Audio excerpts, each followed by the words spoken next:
Hey, y'all, gravity. Any day above ground living. Well, it's now nighttime, but we mean the same thing. Fam, oh Lord, the black conservatives are going to doom us all. They're going to get highlighted today because, of course, Larry Elder went on the Breakfast Club this morning, and all the black conservatives, you know what? It's nighttime. We're going to treat this like cable TV. They jerked off to this interview and shot the load in their face. Family, the commentary I've seen, like, these black conservatives could not wait to put up their reactions to this. And of course, there's a certain part where they had to go in on, and Lord have mercy, boy, this is worse than what Pinky Doll, her Google images. Yeah, it's that bad. But I want to show y'all something really fast, because the live stream that I did earlier, and I said I was going to do this show. I said I was going to wait till Sunday. I said, no, let me do this now. Let me catch it while it's hot. Family. Now, I know y'all can't really see this, but when I showed this clip from the show, right, it said there was 1.4 thousand likes to 743 dislikes, right? And that interview was up about 6 hours. Family, let me show y'all something. I had to go back because you know how we do it over here. I repeat, I am not going to give the Breakfast Club any watch hours. We're not doing this. I went and downloaded the video. Family, look at the dislikes to likes on this. Right here. Look at this. Look at those likes to dislikes, family. Let me show it to you. Where is it? The fuck? Oh, that's right. Stupid ass screenshot. Let's blow this up. Family, look at the likes to dislikes. 2.7 thousand likes to 2.8 dislikes. The conservatives found it. The conservatives found it. I don't know who the hell disliked this video, but it is what it is. Sunkissed by the Most High, hello. No one will take him serious. No, we'll see. Brother Torian Rain, hello. You said the ratio was ratioing. Yeah. I can't wait for the conservative commentary tomorrow on this. They think he's the greatest now. But I get it. This is their last push 6 days before this RNC debate. They're trying to get any kind of quick headlines they can get. Shamika Gray, you wrong for this. But anyway, who saw the new intro for the night streams, did you like it? If you liked it, push 1. If you don't like it, push 2.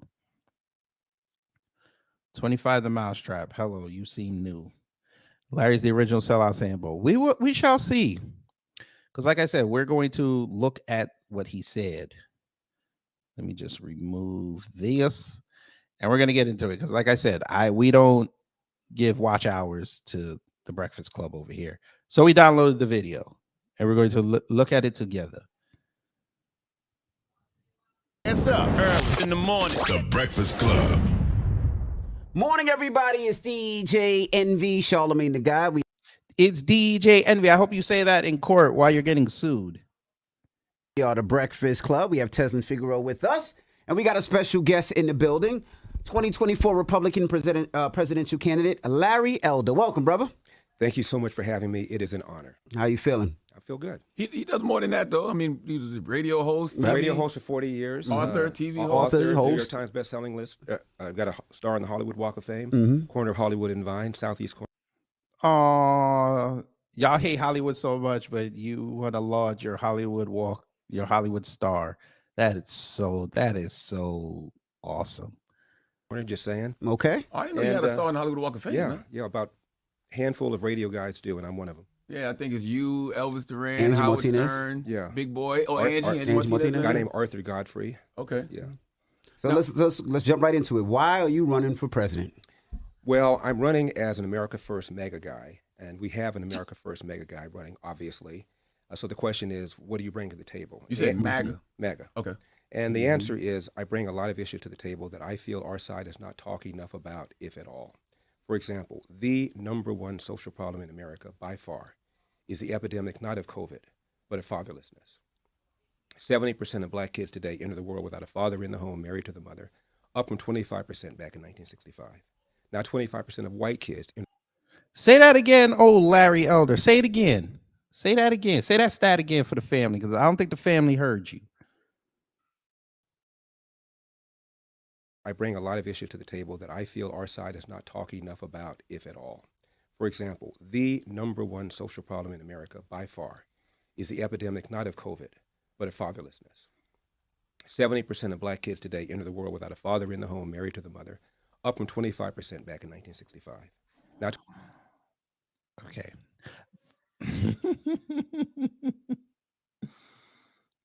Let's see if he's right, family. Let's see if he's right. Let's see if he's right.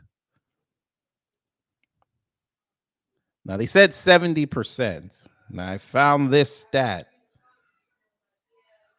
I saw 55% one day a few weeks ago.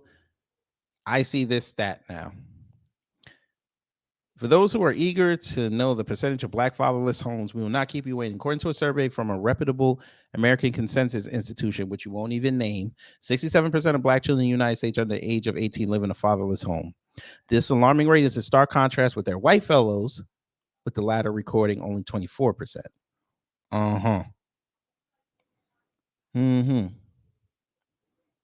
What the hell is this? What is this? What is this?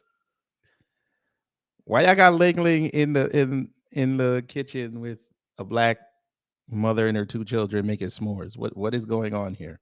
I don't know what's going on.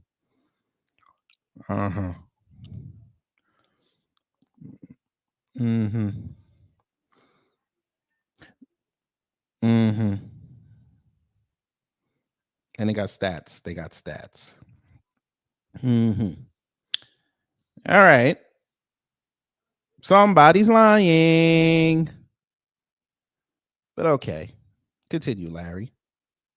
percent of white kids enter the world today without a father in the home, married to the mother. And the stats are clear. Even Barack Obama once cited them. If you're raised without a dad, you're 5 times more likely to be poor and commit crime, 9 times more likely to drop out of school, and 20 times more likely to end up in jail. What's happened? In the mid-'60s, with I think the best of intentions, a Democrat named Lyndon Johnson launched what he called the War on Poverty. And since then, we have incentivized women to marry the government and incentivized men to abandon their financial and moral responsibility. You know, when I say this to people, the pushback I get is, well, there are lots of things that are going on, systemic racism, poverty. Here's the problem. If you look at a young black male aged 10 to 43, that's young to me because I'm 71 years old. A young black man in that demo is 13 times more likely to be murdered than a young white man, same demo. Young black man, real young, 19 and under, the number one cause of preventable death is homicide, almost always at the hands of another young black male. Same demo for whites, the number one cause of preventable death is unintentional deaths. That includes drug overdoses, automobile accidents, drownings. It's not until they get to number 4 that death is the cause. In America, 60% of the shootings, the robberies, and the homicides are committed by black people, often against other black people. Of the homicides in this country, half of them are black victims, almost all killed by other blacks. How do you explain that if it isn't for the absence of fathers? Are you prepared to say black people are just genetically inclined to commit more crime? I doubt it. And the go-to reaction often is poverty and systemic racism. Here's the problem. 1940, when there was blatant racism, this is before Brown versus Board of Education, before the Civil Rights Act of 64, KKK was still alive and well, 87% of blacks lived under the poverty line. Now it's about 14%. You can't blame it on poverty. You can't blame it on racism. It is the breakdown of the nuclear intact family, and neither side is talking about it. Sir, who broke the black nuclear family, sir? Y'all missed that part of history class. Who broke the black nuclear family, sir? Who? And folk, them white people lost their mind. I love how y'all don't want to bring up white supremacy. I love when y'all don't want to do that. The government you're trying to run, you're not going to tell people that it was their initiatives that broke up the black nuclear family.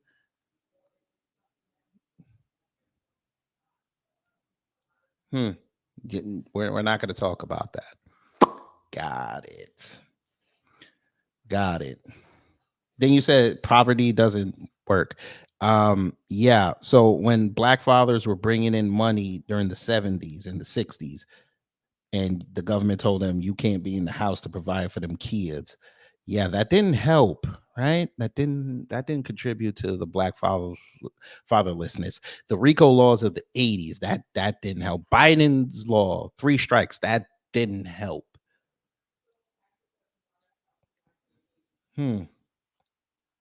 Interesting. The rise of the, I'm sorry, ladies, but the incentivizing black women to go to college and then act like that they don't need men, that didn't help.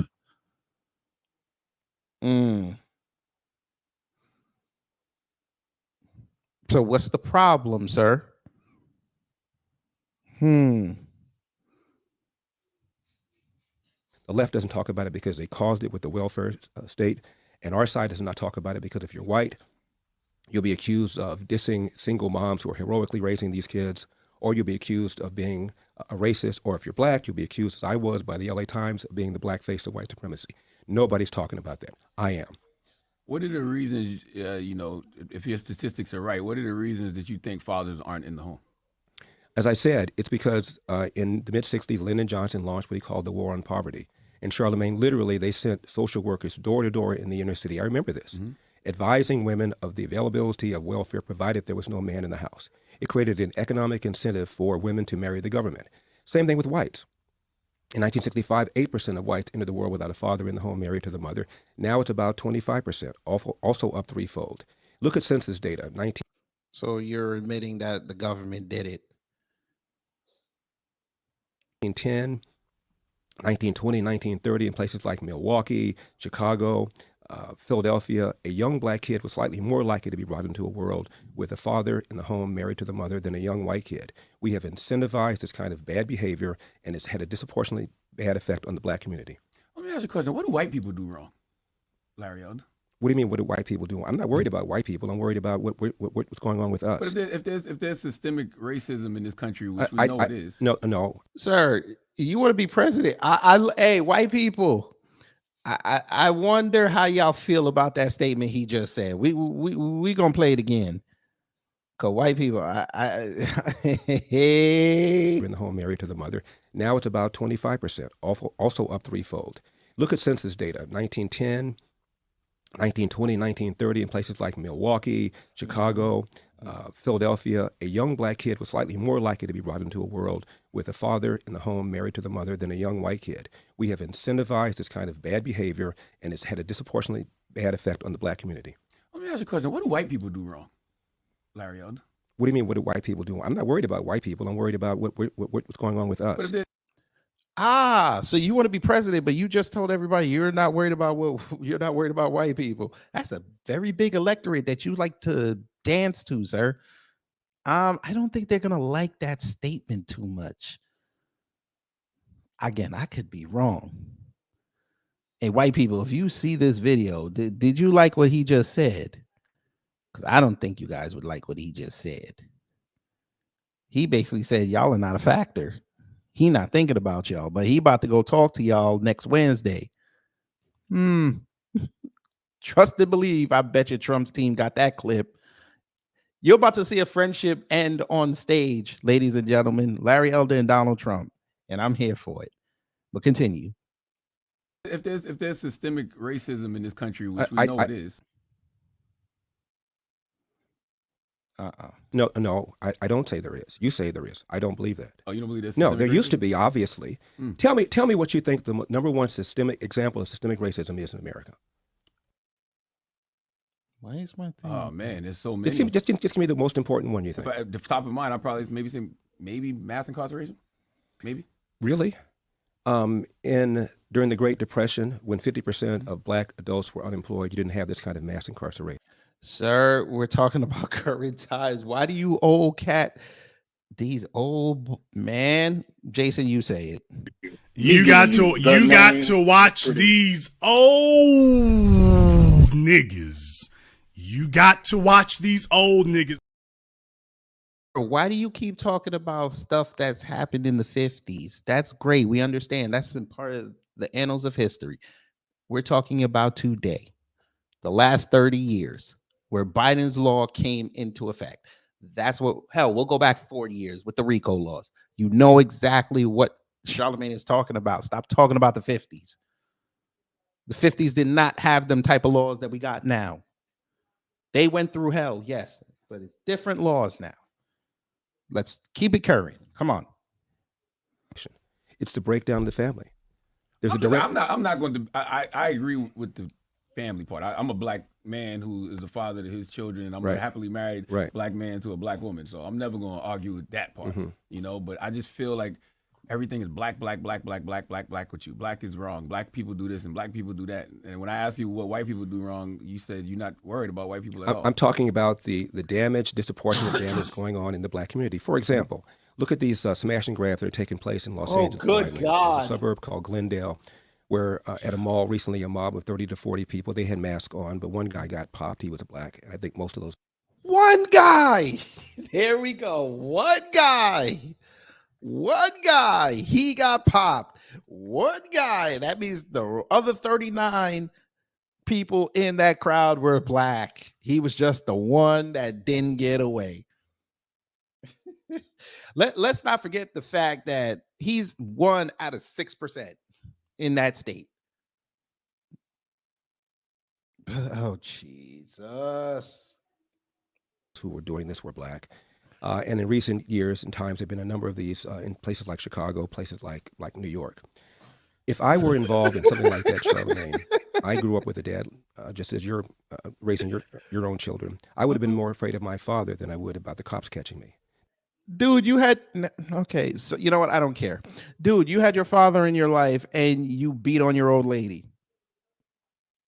So what's the problem? What are we talking about? Allegedly, I'm sorry, allegedly. You allegedly beat on your ex-fiance, but you had your daddy in your life. You had men in your life, sir. We could do this all night. These kids are afraid of neither. They don't have a father in the home. Cops are demoralized. They're pulling back. Their manpower is short. And as a result, you tell a bad guy you're less likely to be caught, convicted, incarcerated, crime goes up. They may be criminals, but they're not stupid. Biden refunded. When you say, what do white people do? About? I mean, this is a country that has struggled mightily to get over its historic racism. There was a civil war. There was a big civil rights movement. This is the only majority white country that's ever elected a black president, let alone reelected a black president. He's not black. The three biggest cities in America are New York, Chicago, LA. They all have black mayors, even though no city has a majority of black population. And the funny thing about that, even though I don't like those three mayors, they all do not hit the top 25 cities with the worst crime in the country. And that's 3 the Sambo way. President of Harvard is a black female. Martin Luther King in 1966, Charlemagne, gave an interview to the BBC. This is 2 years after the Civil Rights Act. Say that again, Larry. Country that has struggled mightily to get over its historic racism. There was a civil war. There was a big civil rights movement. This is the only majority white country that's ever elected a black president, let alone reelected a black president.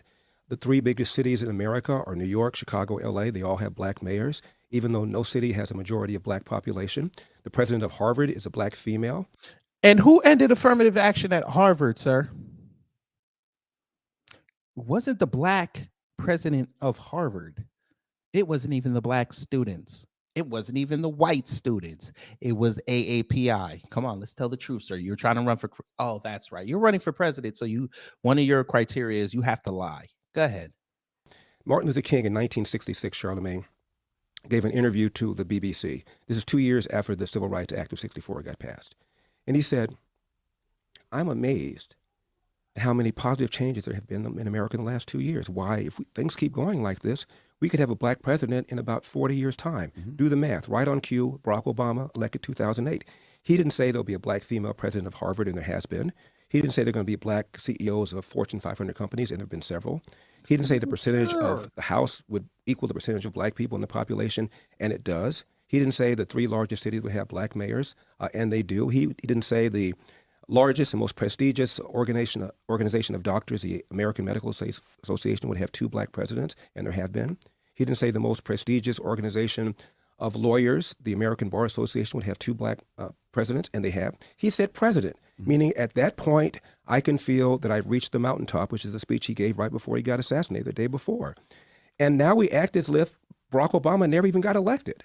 And we're still talking about systemic racism. We don't talk about Obama because we saw the finesse, sir. And we realized he was not that good. It's not nice to lord over people that did not help black folks. It's okay to admit you were wrong one time. It's all right. You learn more by losing, which you're going to do on the 23rd when you bow out after your friends on the RNC let you get destroyed. And you have to go sit down until next year. We won't hear a peep from you. Not fair. It's wrong. And you're discouraging black people from working hard. 1990s. Okay. Oh, my good God. Mr. Elder, Teslin is awesome. Oh, look at this film. Teslin is awesome. We got to play that again.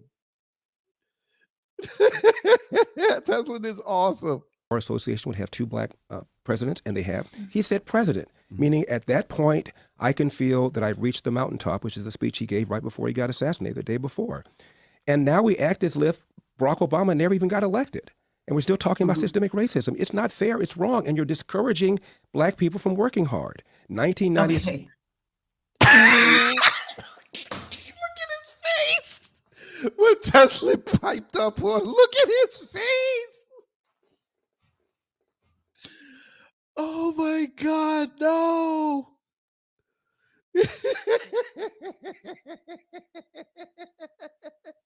I'm sorry. That is hilarious. This is way over the edge. Like we it's not even over the edge. We died already. This is beyond the event horizon. Like we about to hit the vortex. Yeah, we about to hit the vortex. Yeah. Look at his face. Oh man. Shout out to Teslin Figaro. Go ahead. Mr. Elder, quick question. Let's just remove the word racism, since that seems to be a word that triggers, a conversation down the water hole. Let's just focus on the word system. Okay. You mentioned that the system was the one that discouraged. And again, we have no problem with agreeing that the family, the black family, should certainly has some room for some improvement. But let's just focus on system. Room for improvement? System. Well, we're not going to go down that water. We're not going to go down that water hole. Let's get to the question. So the question is, you said that the system encouraged black women to be single mothers, correct? I said the welfare state, yes. The welfare, the system. So who's in Okay. charge of the system? Who was in charge of the system? Well, it was Democrats that passed it. Don't do And who are that, Democrats? bro. Don't do that. No, Larry. You're not going to do that. No. Bruh, Democrats did not. Okay. Sir, you needed Republicans to pass that bill. We're not going to do this. We're not going to do this. You know what? You might be right. Let me look this up. Let me look this up. I'm going to look up the 1994 Congress makeup. I'm going to look this up.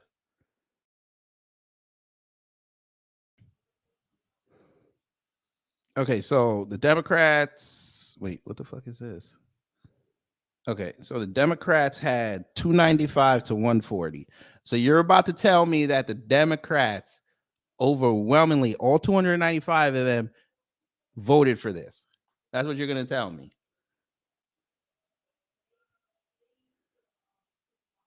Huh. Okay. I'm going to let you talk. Go ahead. Were they black or white at that time? Well, at the time, majority of black people were Democrats, as the majority of black people are Democrats now. Not the voters. I'm talking about the system. Remember, the main idea is the word system. Who was in charge of the system at the time? The Democrats at the time, the system. I'm just going to Charlamagne's point about white or black. Was it white Democrats in charge of the system or black Democrats in charge of the system? Well, if you're prepared to say that Lyndon Johnson did this viciously with an intent to destroy the black family, I disagree. He did it with the best of intentions. No, I didn't ask you that. And if you look at the New York Times, which is left wing, the Washington Post, which is left wing, they cheered all of this. Right. And what I'm asking was it white people? So I'm going to ask again in case my mic's not coming through clearly. Was it white people in charge of the system or black people in charge of that system that helped break down the black family? It's a simple yes, just a simple question, white or black? Well, you didn't have to go on welfare unless you voluntarily chose to go on welfare. The inducement was put there by Democrats, Bruh, they literally told these women, you cannot have the husband in the home. They literally told them that. That was one of the main points of getting the welfare. The man cannot be in the home. And if they caught the man in the home or any trace of him, they would lose the benefit. By the left? Correct. Okay. White Democrats, well, most black people were Democrats, and they voted for these white people. Not too. Voters. I said who's in charge of the system.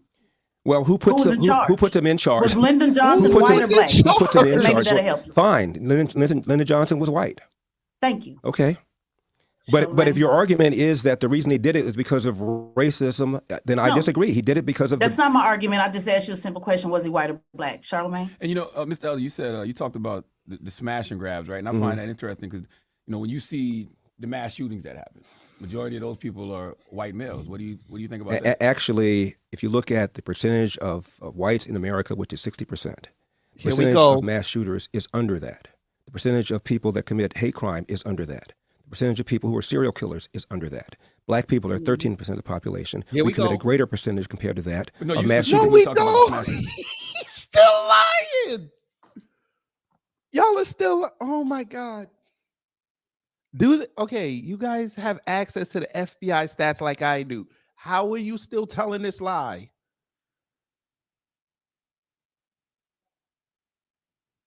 Tough. I literally put up the stats the other day when that troll walked in. I literally put them up.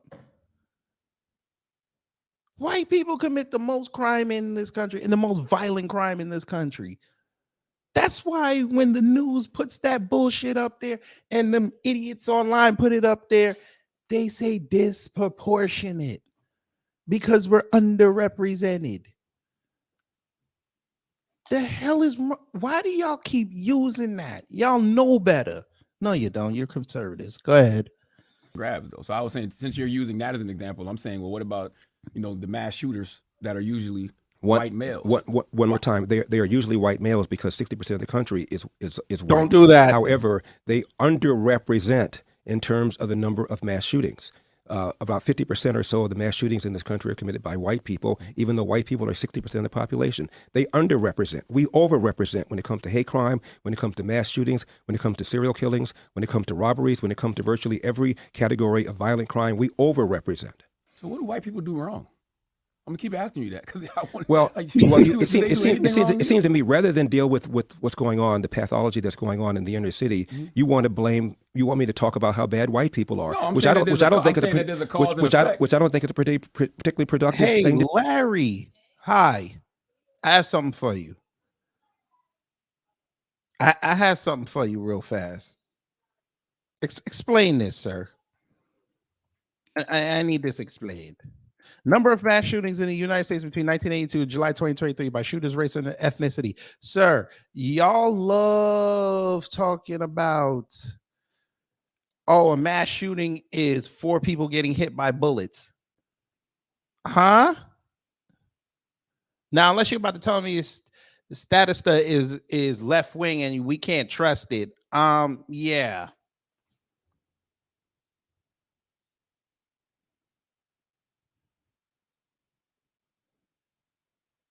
Here we go. Since 2013, the source defines a mass shooting as any single attack in a public place with 3 or more fatalities in line with the definition by the FBI. And they said since 2013, who was in charge? The half-black president. They even tried to lower the threshold because here it says before that it was 4 or more. And they still are whooping our ass 2 times. So stop telling this lie. You can easily find these stats like I can.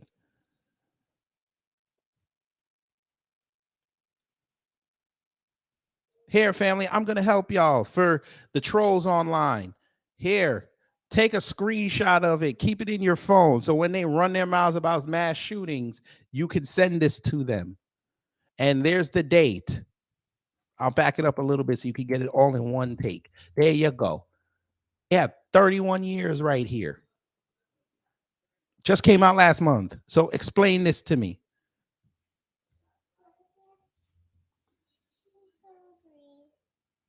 What are your mama?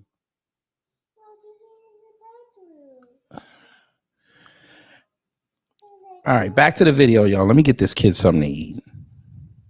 Well, I think I'm talking. I think there's a cause and effect, but if we can't talk about the cause, which I believe is systemic racism and white supremacy, the FBI says. Well, I just told you, if it's systemic racism, please explain to me how it was when America really had systemic racism in 1940. 87% of blacks lived under the poverty line.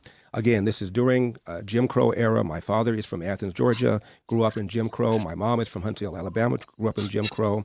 87% of blacks lived below the poverty line. This is before Brown versus Board of Education. You did not find these kind of black on black crime. Probably because we had no But choice. they still were living below the poverty line, though, sir. I'm sorry? You're forgetting the fact that they were still living below the poverty line. You're picking and choosing, saying this was good, but this was bad. Okay. The bottom line, they end between the poverty line. But let's move forward. Well, on can I just address that? In 1940, 87% of blacks lived under the poverty line.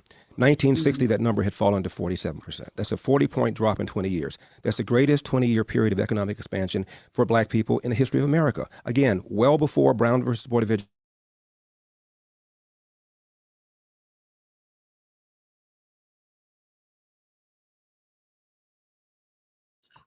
A father in the home, a strong belief in Judeo-Christian values, a belief in patriotism, even as America wasn't applying these values to black people, obviously, and a belief in entrepreneurship. All those things are now under assault by organizations like Black Lives Matter. Charlemagne, Black Lives Matter had on their website an attack on the nuclear family. The founders are self-described Marxists. Black Lives Matter is dead, sir. It's been dead for about 2 years. Stop bringing up Black Lives Matter. Nobody brings up Black Lives Matter in 2023. Marxists. Marx wanted to dethrone God, was an atheist, and Marx did not believe in capitalism, let alone entrepreneurship. All the things that made black people still survive in virulent racism are now under attack by organizations like Black Lives Matter. But all of those things have always been under attack by white supremacy. You can go back to things like whether it's the Tulsa race massacres. Like every time black people do create these systems that are our systems and we are the entrepreneurs, it seems like white supremacy finds a way to destroy it. Every time, look, the Tulsa massacre, within about 5 years, that whole area was rebuilt. It was not even called the. And what happened, Larry, when they rebuilt it, sir? What happened? They just forget history, but they swear they're the children of history. Black Wall Street until after it was rebuilt. And it was rebuilt, by the way, by black people without one dime of government money. And what happened? Destroyed it to begin with. It was racists who destroyed it. No question about it. We've had race riots, but so have Japanese. So you do agree that there's racism? I'm just so confused. I never even came close to saying. I never came close to saying there was no racism. You just saying you don't think it's systemic racism? Not anymore. Obviously, there was. We had something called slavery. We had something called Jim Crow. Hold on, sir. Oh my God, that's a system, sir. White racists literally looked at black wealth as a virus, sir. Come on. This man was a lawyer. I'll say it again, sir. Larry Elder, white people literally looked at black wealth back then as a virus. It was a threat to them, and they inoculated it by destroying black wealth. It's not just Tulsa and all the other black Wall Streets they had around the country.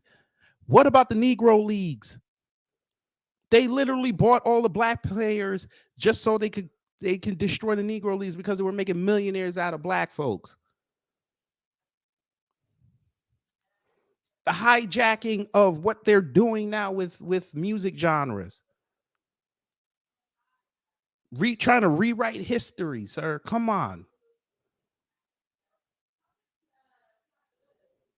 Look what they just did with BET. They literally just told all the black people that wanted to invest in it and buy it from them, we're not going to take any more bids. Literally. And it was started by a black man. Boy, these conservatives are just some disingenuous, man. That was I'm the sorry? system that destroyed. That was the system that destroyed Black Wall Street. It's the same system right now that's not even wanting to pay those same living descendants, because I know your position on reparations, but those same living descendants of Black Wall Street. Okay. And then you move, and then you go on to say that the system, the quote unquote system, is also trying to destroy President Trump. So I'm just so confused on, do you believe that the system can destroy or not? You pick and choose, sir, and that's what's so confusing to me. You just said it wasn't racism. Now it is racism. When it was time to build it back, I said it there wasn't. was no racism. I said it wasn't systemic racism. Let's talk about. So what let's- are you? what is it? Can I just make this point, Yeah, Charlamagne, I'm please? sorry. Let's take Chinese Americans. Oh, Chinese God. Americans were the first ethnic group to be excluded with an Immigration Act in the late 1800s. They had riots against Chinese in L.A., in San Francisco. There were laws that prevented Chinese Americans from participating in the laundry business. I'm in California. California, of course, rounded up Japanese Americans during World War II. And just for context, sir, the American government paid those same Chinese people, just like you're about to talk about the Japanese interred, but go ahead. There were laws that prevented Japanese Americans from owning farmland. The average Japanese American household has a higher per capita income than the average white household. You know why? Because they got reparations, sir.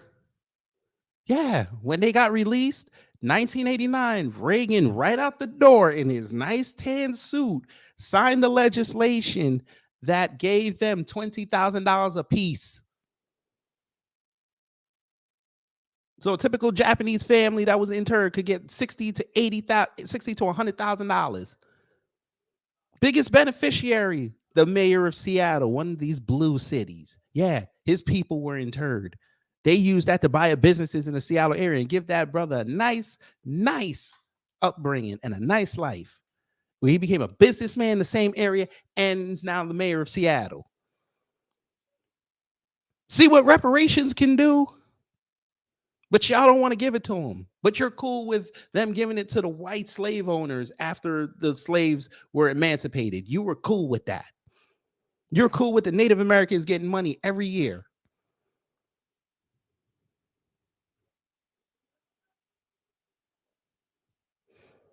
You're cool with the real estate agents getting money every year. You're cool with that. All black people want to do is rebuild their legacies up here and make sure that this shit never happens again. Y'all got a problem with it.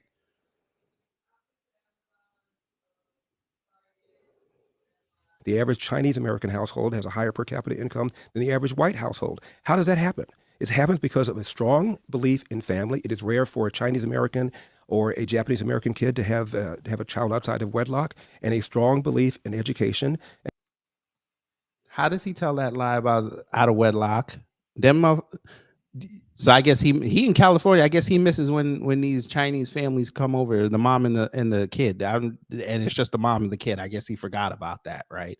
That okay. All right, Larry, just rewrite, because nobody can look this stuff up.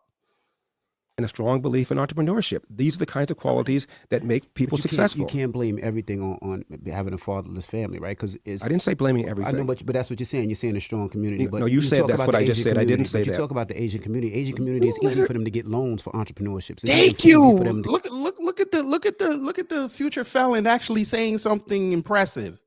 Larry Elder, I guess you forgot about the geese over there in California and the West Coast and over here too, where these families would want to say, I want to start a business, and they get fronted loans and they have to pay it back at a certain time. So they don't have to deal with the banks, or they can go to these banks if it's not like Chinese owned, but they can go to like Chase and say, yeah, I'm a minority. I want to open up a business. They'll give them loans at nice rates. But when we want to do it, they give us bullshit. They give us the runaround, or they give us high interest rates. And then when the business fails, our wealth takes a tank on it. But when theirs fail, they just write the shit off. Must be nice. get loans for houses. You look at our community. Okay. If you really want to talk about our community, right? You look at the schools in our community. Some of our schools are the worst, right? Would you agree with that? Yes or no? Absolutely. Which Right. is why Don't have Wi-Fi, don't have education, which is don't why have one books. of the reasons I'm running for president is for school choice. Also, would you say that is in our That's community also is systemic, by the it's way. also in our communities heavy food deserts. There's nothing but fast food places that are just killing and destroying that. Would you say that's true? Systemic too, by the way. Boy. Would you say that's true? I'm just asking a question. You said a number of things. I just addressed one of them about loans. In 1965, Barack Obama, who was in private practice, joined a bunch of other lawyers to file a class action lawsuit against Citicorp, which is headquartered here in New York. 186 black wait, people say were that again? whoa. Which is headquartered here in New York. 186 black people were applying for loans. Hold on. I don't have education, which is don't why have one books. of the reasons I'm running for president is for school choice. Also, would you say that is in our That's community also is systemic, by the way. it's also in our communities heavy food deserts. There's nothing but fast food places that are just killing and destroying that. Would you say that's true? Systemic too, by the way. Boy. Would you say that's true? I'm just asking a question. You said a number of things. I just addressed one of them about loans. In 1965, Barack Obama, who was in private practice, joined a bunch of other lawyers to file a class action lawsuit against Citicorp. Did he just say 1965? And Obama? Obama's not even 60 yet. What is he talking? I caught that, right? I'm hoping he misspoke. 1965? Didn't Obama get in when he was like 48? In 2000, wasn't he born like 1960? So he would be what, 53 right now? No, 63? No, when let me find out when Obama was born if I go in on this man.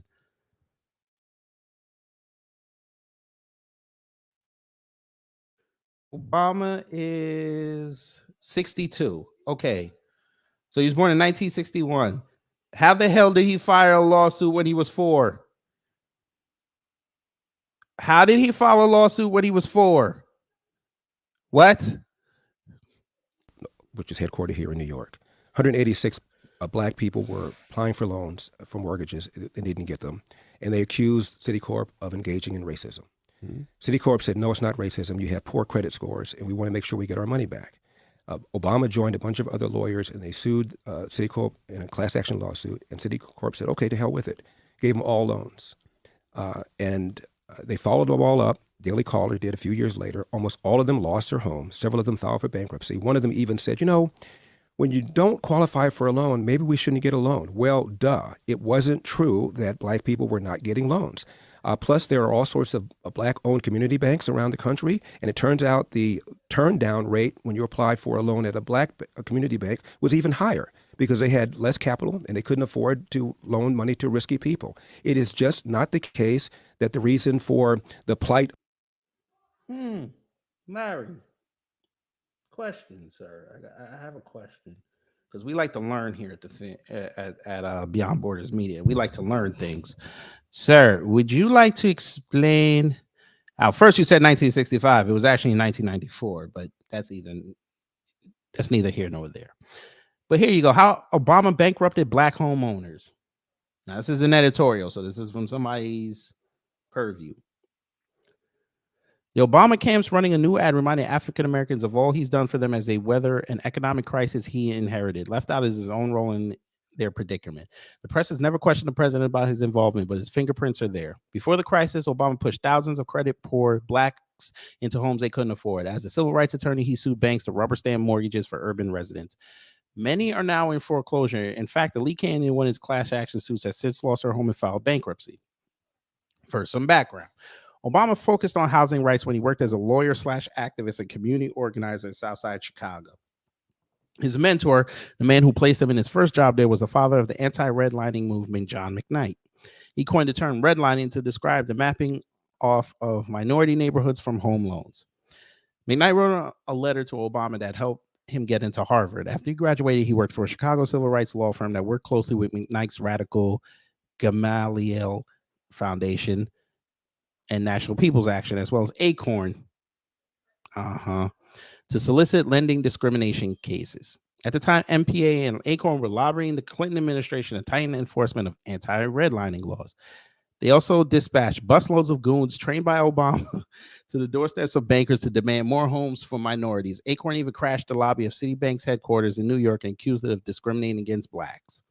The pressure worked. In 1994, Clinton's top bank regulators signed a landmark anti-redlining policy that declared traditional mortgage underwriting standards racist and mandated banks apply easier lending rules for minorities. Minorities. That is correct.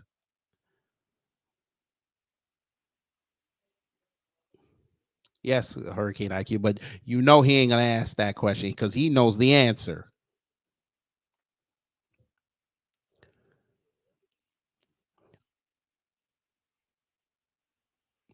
Also that year, Attorney General Janet Reno and her aide Eric Holder, who became who? Obama's Attorney General, filed a mortgage discrimination case against a Washington area bank that forced it to target minority neighborhoods for subprime loans. Reno and Holder also encouraged civil rights lawyers like Obama to file local lending bias cases against banks. The next year, Obama led a class action lawsuit against Citibank on behalf of several Chicago minorities who claimed they were rejected for home loans because of the color of their skin. It was one of 11 such suits filed against the financial group in Chicago and New York in the 1990s. As first reported in Paul Sperry's The Great American Bank Robbery, the plaintiffs' claim lacked merit. Factors other than race figured in the bank's decision to turn them down for loans. One of Obama's clients had inadequate collateral and an incomplete application, while another had delinquent credit obligations and other adverse credit history. Obama argued such facts missed the point that Citibank's neutral underwriting criteria may have adversely impacted his clients as a class of people. He demanded it turn over loan files from the entire Chicago metro area to prove it regularly engaged in a pattern of discrimination. The court didn't award him the files, but Citibank eventually settled despite the weak case. Under the 1998 settlement, Citibank vowed to pay the alleged victims $1.4 million and launch a program to boost home lending to poor blacks in the metro area. In the run-up to the crisis, Citibank underwrote thousands of shaky subprime mortgages to satisfy the court in Obama's case. Defaults were common. When home prices collapsed, most of the loans went bust. His lead African-American client, Selma, I guess that's Bucks Roberson, was denied a loan due to bad credit and low income, got her mortgage only to default on it years later. She got a foreclosure notice in 2008, according to the Daily Caller website, along with many of her Chicago neighbors. By putting them on the hook for loans they couldn't pay, Obama did them no favors. Blacks have been hit hardest by foreclosures. But what does Obama care? The caller reports he pocketed at least $23,000 from the Citibank case. Today, he blames the devastating wealth drain in black communities on subprime mortgages. He says greedy, predatory lenders trick poor minorities into paying higher fees and interest rates. But Obama was for subprime before he was against them. Subprime loans started off as a good idea, he said, as those loans began to sour in 2007. And it just goes on and on and on. But yeah, this man. Nah, they can't work that. Cameron Jones, I would have to make you a mod, but I don't see a problem with you posting a link. Let me see. Hold on one second. They have the tiers now. Okay, I did not know that. All right, there you go, Cameron. You can post your link. But yeah, there you go. So Larry, you're being dishonest again. And shout out to Obama at 4 years old, being part of a group suing Chicago Citibank. Shout out to him. Black community is because people were not lending money to them. It's just not true. That's not true. But hold on 1 second, Charlamagne. What's not true? You're bringing back facts of 1965, right? Let's talk 2023, right? I said 1995. 1995. We'll talk 2023, right?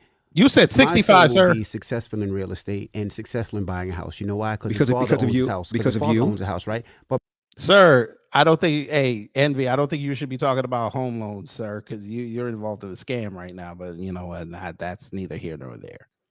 My father, because of you and the drive, because of you and the drive you put into did them. not own houses. Because of you and the drive you put into them. We're not going to have a conversation. I mean, you're not even appreciating what you've done to your son. I'm just asking you a question. I just let you speak and I'll let you talk. Okay. Y'all can talk. We have a conversation. All right. But when we talk about it, right, it's harder for our community to get loans, right? And not just because of poor credit scores. It's because of where the areas are. You talked about the Asian community. A lot of the Asian community have their own banks and they're able to process and get their own banks. There's not too many African American branches that are able to give out money. So that's one.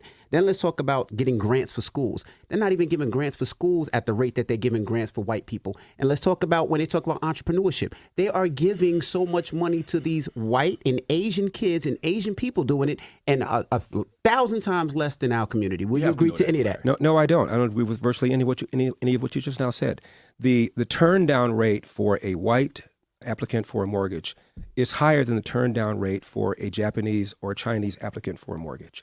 Now, are you telling me that banks are discriminating against white and in favor of Asian Americans? It's because their credit scores are better. They often live below their means. They save more, even when they're making the same amount of money than black people do. If you have poor credit score, you're not going to get a loan. Period. End of statement. Even the head of Urban League, a black man once said that if you have poor credit score, you're not going to get a loan. End of statement. Sir, Yes. let's just when you were talking about crime, you weren't prepared to talk about disproportion. You talked about how it was more black people that was doing it, and then you talked about how we're the smaller, other population. The same applies also to the loans. It's more white people than it is black people. You seem to pick and choose. I'm talking about the rate. I'm talking about the rate. Whatever it is, the bottom line is it's more white people than it is black people. And so if more black people are not getting loans disproportionately, it seems you only want to apply the disproportion to the conversation when it benefits your talking point. I'm not sure you understood. Which is why they say. I'm not sure you understood. No, understood. I'm not sure you understood my point. That's why I mentioned in 1995 when 186 black people who were not getting loans filed a class action lawsuit claiming that they were denied the loan because of racism. Citicorp said, okay, here are your loans. The reason I wasn't giving you the loans is because we're afraid you weren't going to be able to pay them back. I'm not talking about Fast forward, sir. they weren't able to pay them back, which proved the Citicorp point. I'm not talking about that. I'm not talking about I know you're that. not, because inconvenient. I'm talking about your response to Envy when you said more white people get approved for loans. Since you like numbers, Washington Post said black Americans have the highest denial rates for purchase and refinance of loans, according to Home Mortgage Disclosures Act. Because of their credit score. And all credit scores are the same. Stop it, bruh. Stop it. He lied again, bruh.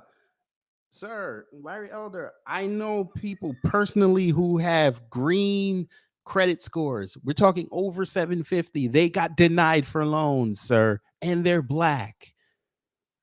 Okay, we're not going to do this. I worked at a law office, sir.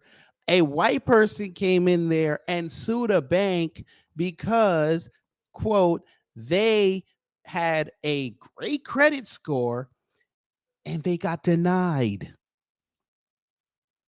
The banks pick and choose who they want to lend to, sir. You know this. They don't want to lend to black people because they think we're not going to pay these loans back. They think our businesses are going to fail. I don't know no bank that's not going to want to say, okay, your business is going to fail. I'm going to get my money back eventually. They want as a perpetual debt because it makes them more money.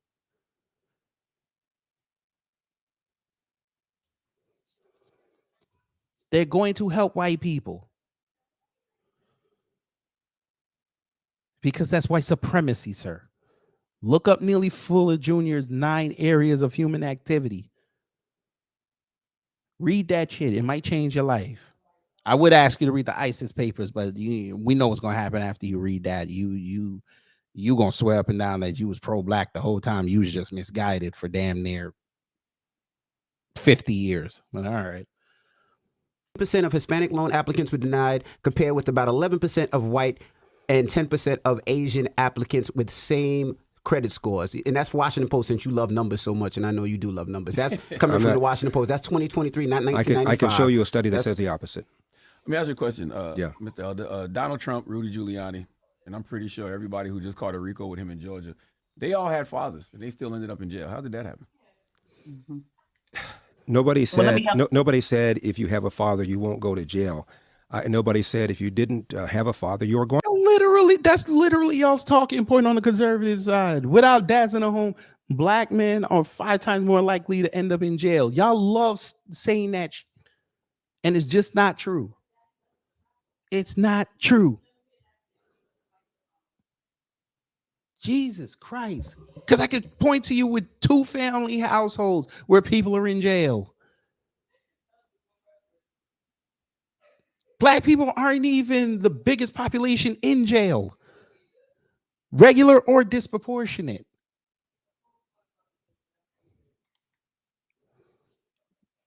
But we get the harsher sentences because we're black. You know that. You see a story every other week, a black man or a black woman getting out of jail longer than their sentence and the crime allowed it to. You know damn well if that was a bunch of white people getting out longer than their sentence would have allowed, there would be massive reform in Congress the next day. You know that. Lying bastard. Going to jail. My father never. But knew guess it. what you did say, Can- Mr. can- Elder? can- I'm sorry, may- respectfully. May I answer? May I answer his question? Guess what you did say. May I answer his question? Let him finish his statement, Ted. Okay. My father never knew his biological father. He got thrown out of the house when he was 13 years old. 8th grade dropout, Jim Crow South, Athens, Georgia. Okay. Fast forward, my dad cleaned toilets, 2 full-time jobs cleaning toilets when I was growing up. Went to night school to get his GED, and then after that, he went to night school to learn how to operate a small restaurant. Age of 47, my dad saves his nickels and dimes from his job, starts a small restaurant near downtown L.A. Fast forward, he retires in his 80s. He owned that restaurant. He owned property next door, plus the house that's still in our family. Not too shabby for somebody who did not know his biological father. It's not a death sentence. You still have choices. It's just much, much more difficult to raise a child on your own. Even Tupac Shakur said, I know for a fact. Tupac, excuse me. I know. Don't bring up rappers if you don't listen to them. Tupac. Who the hell is Tupac? This guy, man. Tupac.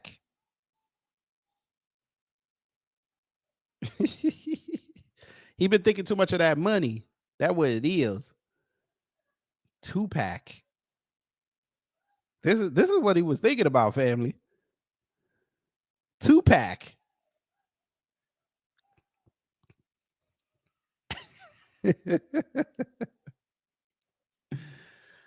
Oh no. Tupac. I know for a fact, had I had a father, I would have been more confident. I would have been more disciplined. End of quote. Well, how did all those white Sir, you became a lawyer. Shut up.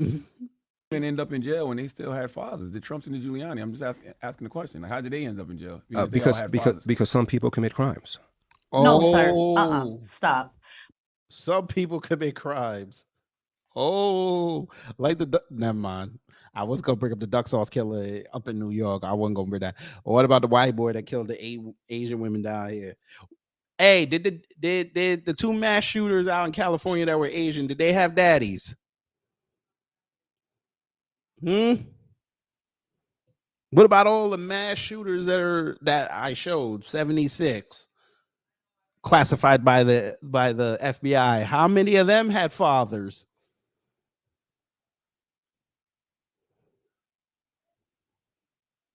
What about that mass shooter that did what he did last year and they interviewed his inbred daddy?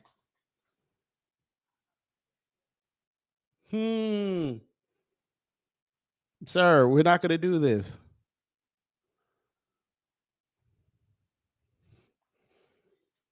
The Menendez boys killed their parents. All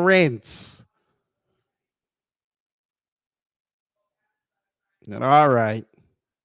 My apologies for interrupting you earlier. I just couldn't stomach the answer that I knew you were going to say. Couldn't stomach the answer? Yeah, I couldn't stomach because your actual answer to Trump being what was happening to him with the indictments, you actually said that the system was doing it. You said there was a 2-tier system. This is your words. That's right. That it was a 2-tier system. So when it came to Trump, all of a sudden you now believe in this systematic thing that's happening to Trump. But then when it happens to black people, but it's not about race. It's not about race. I didn't ask you that. I asked you. Remember, I made it easy for you, and I took race out of it. Remember, I said I'm just talking about the system. I'm just talking about the system. If you want to ask me, Larry Elder. By the way, since you want to talk about race with this, there's a black woman that's indicted down here with Trump and Giuliani. Just want to throw that out there. There's a black woman involved. Whether I believe Donald Trump is being treated the same way as Joe Biden and is being No, I treated didn't the same ask way you as that. Hillary You Clinton. didn't- All these people Mr. are Elder, white. All these you- people are white. There's a double standard. Well, Mr. Elder, you didn't that hear they my said- question. You said that You didn't hear my You question. said some people commit crimes, so you do believe that Trump, Giuliani, they committed a crime. I don't know. But you just said some people commit crimes. I said some people committed a crime. I didn't say Donald Trump committed a crime. If you ask me specifically whether I believe Donald Trump committed a crime, I I don't. Specifically about those people and why they ended up in jail. And they all got fathers. Well, Donald Trump is not in jail. They're not in Charlemagne. They're not in jail, bro. Come on, CNN would be doing backflips if Trump was in jail right now. He's not in jail. Come on, let's stay current. You're in New York. Stay current. Come on. Oh, he got indicted. Yeah, he got indicted. That doesn't mean jail, fool. That's a far cry from being in jail. Oh my God! Well, why did he get indicted? Well, he got then, sir? arrested, is what I'm Well, saying. he got He's it. going to get arrested. He got He's been arrested. He got indicted, in my opinion, because the DOJ has a double standard. They let Hillary pass, for example. She clearly violated the Espionage Act by having an unsecured server in her basement. She paid for the Steele dossier. She So was it the she system? destroyed 30,000 emails that were under subpoena, and she got a wrist slap. And Donald Trump is now being indicted, I think, for the fourth time. It's man. unfair. Right. Black By people been what, the telling y'all how system? corrupt the FBI is for a long time. Facts. Facts. Facts. Yes. Thank you, Torin. I was just about to say it, but thank you. Charlemagne, just stop talking. Now his emotions are getting into it. Sir, we know this. You don't have to translate for this man. What did we tell y'all online? Don't explain shit to white people, Larry Elder included. Don't explain nothing. You got to remember, family, these are the same folks who ignored in 2006 the FBI putting out that memorandum saying that there are white supremacist groups in these law enforcement precincts and jurisdictions around the country, and nobody said we need to take a look at this. Larry Elder, that's your party, sir. You're a Republican. That's your party. That was your conservative president that saw that and didn't give a damn. Just let Charlemagne have that. Charlemagne, take your emotion out of it, bro. And the FBI has been corrupt. There was COINTEL, the FBI. J. Edgar Hoover also wiretapped MLK under Robert Kennedy, a Democrat Attorney General, Malcolm X, lots of things. Right. And I find it interesting how the same people who criticize the FBI historically are now defending the FBI because they're going after Donald Trump. Oh, we're not defending the FBI. I didn't say you were. I said some of the same people. We're just looking and saying, damn, finally. But what's your thoughts with Florida? And you see that they're trying to take our history out of these history books and not trying to teach our history. What's your thoughts? I find it interesting that the Democrats are the ones complaining about Florida. This is a party of slavery, party of Jim Crow, the party of the KKK. That's not what he asked you. That's not what he asked you. He asked you, how do you feel about them taking the history books out of it? He asked you a personal question. Oh, God. Shit. Fuck. I'm answering. Damn it. Damn it. I should have kicked. I should have touched. Percent of them said small problem or no. Hold on. I don't know where I was. Damn it. Maybe it was here. Do you think Jim Crow segregation was self-inflicted? No. Elites, whether it's Barack Obama or Gavin Newsom. No. And give me at least $1. If I get $1 from 40. Oh, okay. Well, I saw you writing the op-ed that the Republican National Committee. Shit. The Democrats are the ones complaining about Florida. This is a party of slavery, party of Jim Crow, the party of the KKK, the party of the Southern Manifesto, That's a lot of systemic racism. the party of Dred Scott, the party that I said earlier destroyed the nuclear intact family, and the party that is opposing school choice. And now they want to lecture Florida on making sure the proper history of slavery is taught. I don't know anybody who's defending slavery. Anybody. Not Ron DeSantis. He's not defending. People benefited from slavery. Actually, you're talking about one line. You're talking about one line in about 127 pages of the study. Is called okay, and it is a line that was repeated almost verbatim. Sir, first off, say he lied again. It's 216 pages. Number one, number two, it's right there on page 6. Literally on page 6. But okay. And the associated in the advanced placement African American course that the DeSantis administration refused to use because of all the sexual stuff that was in it. It's basically. But they're letting PragerU get off. And they're teaching lies. The man who runs PragerU literally admitted that was indoctrination. But okay. The same thing that was in the advanced placement African American courses, and now because it's in that, all of a sudden the governor is accused of somehow defending slavery. He's not doing anything of the sort. What did you think about that? Well, sir, you were actually one that defended slavery. In your comments, you said that, like it or not, slavery was legal in response to reparations. So it's you that was defending slavery, correct? Defending it and saying that it's illegal are two very different things. Slavery, unfortunately. Well, that was your response. That was your response into if reparations should happen. So your response to that was, like it or not, slavery was legal, and one would think that was a defense on those who were asking. Well, you would think it was a defense, but it is not. Oh, Larry, I like how Tesla brought that up, because guess what? The Japanese who were interred, they were slaves. Maybe you need to go read their books and their accounts. They were slaves. They were working for no money. They were working on military bases for no money. And they got reparations 40 years later. Yeah. Defense.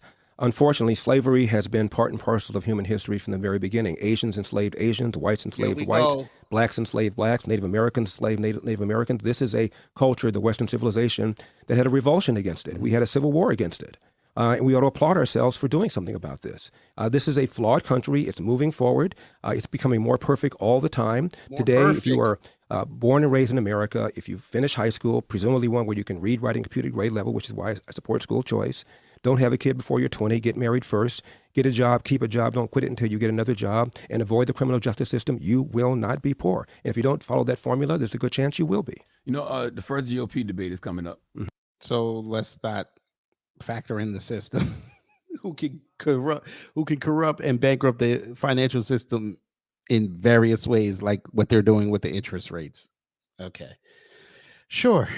And you didn't qualify, and I saw you right. Well, you didn't say. He didn't qualify.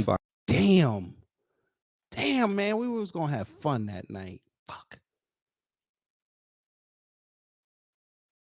They told that man, you ain't get enough money. Fuck out of here. Damn it. He ain't qualified, motherfucker. It's not until August 21. Oh, okay. Well, I saw you write in the op-ed that the Republican National Committee has rigged the rules of the game by instituting a set of criteria that is... Sounds like they're rigging the system. So onerous. What is it? Onerous? Onerous. And poorly designed. I mispronounced Tupac, so you mispronounced onerous. That's so, right. so we're even. You are really fatty, Mr. And you said, poorly designed that only establishment and billionaire candidates are guaranteed to be on stage. Mm-hmm. Explain to us why that system hurts people. Well, I ran for governor of California. I got 3.5 million votes. It seemed to me that made me credible. The RNC is requiring us to have 1% or 40,000. Well, Hurricane IQ, he said he still has 4 days to qualify. He has till Monday to qualify. So maybe after this interview, he'll get some donations. He'll qualify, and we can see him do all this babbling on stage. Damn it. I want to see Trump give him his ass. Pause. Individual donors. In 2020, the DNC required you to have 1% or a certain number of donors. For reasons that I don't quite understand, the RNC is requiring you to have both of them. One of the candidates in this race is a multimillionaire. He's offered a $20 gift certificate if you give $1. Another one is offering a free, air quotes, country western concert if you give $1. Another one is giving you a commission if you are a prospective donor to go out and get other prospective donors. It seems to me that corrupts the whole process. I'm doing it the old-fashioned way, Charlamagne. I'm asking people to support the old process, but I hate Vivek, but they said that what he's doing was not illegal, unfortunately. But, you know, I want to see how many people signed up for that. I noticed he hasn't touted that, but okay. Support me and go to my website, larryelder.com, and give me at least $1. If I get $1 from 40,000 individuals, I will be up on that stage in Milwaukee on August 23. And when I get up there, game on, hold my beer. So why is this system? So would you? Is this system holding you Go back? ahead, Would you Sean. say it's a system holding you back? I would say it's unfair. It seems to me this early, the voters ought to decide this. I mean, in 2016, there were 17 or 18 Republican candidates. Now there's 13. Somehow, some way, our republic survived, and we could survive with 13 candidates. I don't know why they have all this rule to eliminate certain people at this point. Those systems, but rather than those systems can hold you back no matter how hard you work, right? No, I'm going to say, but rather than whine about it, my goal is to get on as many shows as I can, like yours. Urge people to go to LarryElder.com, give at least $1, even if you want somebody else. Don't you think it's wise for us to talk about? He said, get on shows like yours. Hey, come to the Black Grassroots, sir. I'd like to take this challenge and ask you questions. You bring him here, right here. Do you hear me? Right here. What? You heard what I said. Just do it. Come down here, Larry Elder. Come down to the Black Grassroots one time. Breakfast Club is not Black Grassroots. Come down to the Black Grassroots one time. Let's have a conversation. Let's let you talk to real black folks. You know, the bread and butter black folks, the ones that are out here of all different walks of economic and somewhat political and social leanings. Come down here and talk to us one time. You might enjoy it. About the epidemic of fatherlessness, the lie that America remains systemically racist, and the need for school choice. 13 public high schools in Baltimore, 0% of the kids can do math at grade level. Are you kidding me? 53 public high schools in Chicago, 0%. Who runs Baltimore City Schools, sir? And you better not tell me the black mayor. Percent of the kids can do math at grade level. Meanwhile, the Democratic Party is opposed to school choice, while the party elites, whether it's Barack Obama or Gavin Newsom or Joe Biden, have their own kids in private school. It is wrong, and we need to talk about that. 30% of black kids are not in public schools around the country, sir. But I notice y'all don't want to talk about that. That's called accountability. You can't promote accountability for black people because that would say that we're taking care of our own problems, and that goes against your narratives. Larry Elder, why would somebody from our community vote for you, or why should they vote for you? Why should a black person vote for you? Because I'm telling the truth, and the truth oftentimes is unpleasant. It's not pleasant for me to be called the black face of white supremacy, as the LA Times did. It's not pleasant for me to be accused of being anti-black, as Tavis Smiley once called me, because I don't support reparations. By the way, Barack Obama never supported reparations. Nobody called. We never asked him to, sir. He ain't do nothing for black folks. Why would he be for reparations? Oh my God. Sir. We knew Obama was not for reparations. We knew this. That's why most people did not press him on that.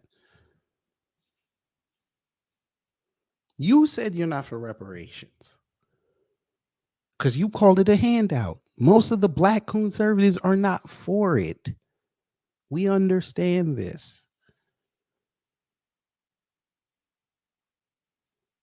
The point is, it's going to happen.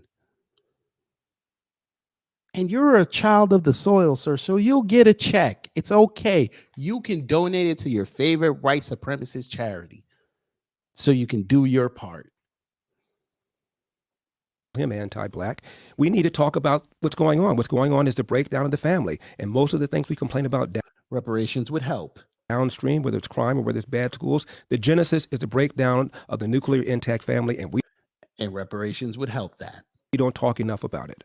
Do you agree that our community is hit harder with a lot of things that you just said, whether it is racism, whether it is getting loans, whether it is getting entrepreneurship, whether it is education, whether it is all those things? You do understand that and agree with that, correct? I do, but much of it is either self-inflicted or because of policies that we have supported, Democrats that we have supported. I wrote a. You gotta love these conservatives. You can't lose. It's one side, but it's also the other side. He can't lose. Book is coming out in October. It's called As Goes California, My Mission to Rescue the Golden State and Save the Nation.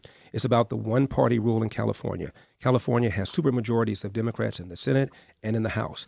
And as a result, our schools are near the bottom. People are leaving California for the very first time. We have the highest state income tax in the country. The average price of a home in California costs 175% above the national average, all because of these left-wing policies that are hurting the very people, black and brown people living in the inner city, that people on the left claim that they care about. Do you think slavery was self-inflicted? Or do you think Jim Crow segregation was self-inflicted? Or do you think, Slavery was self-inflicted. Of course, it wasn't self-inflicted, but there are a lot of people have bloody hands in slavery. Mm-hmm. For example, slavery could not have existed had it not been for African chieftains who were selling black slaves captured in battle or. Wasn't a lot of them, but okay, fine. They're gonna have to pay too, sir. Enough about that. Let's go. Captured through raids and selling them to European and Arab slavers. It could not have existed without that. So everybody has dirty hands here. That's why reparations is such a foolish thing. If you're going to get reparations from the 5% or so of white people that have some sort of generation. Wrong. I'm gonna let him finish before I educate him. No connection to slavery, and that's all there is. Then you need to go back to Africa and get money from African countries that were involved in the slave trade and in the Arab slave trade. Great, sir. Let me explain something to you.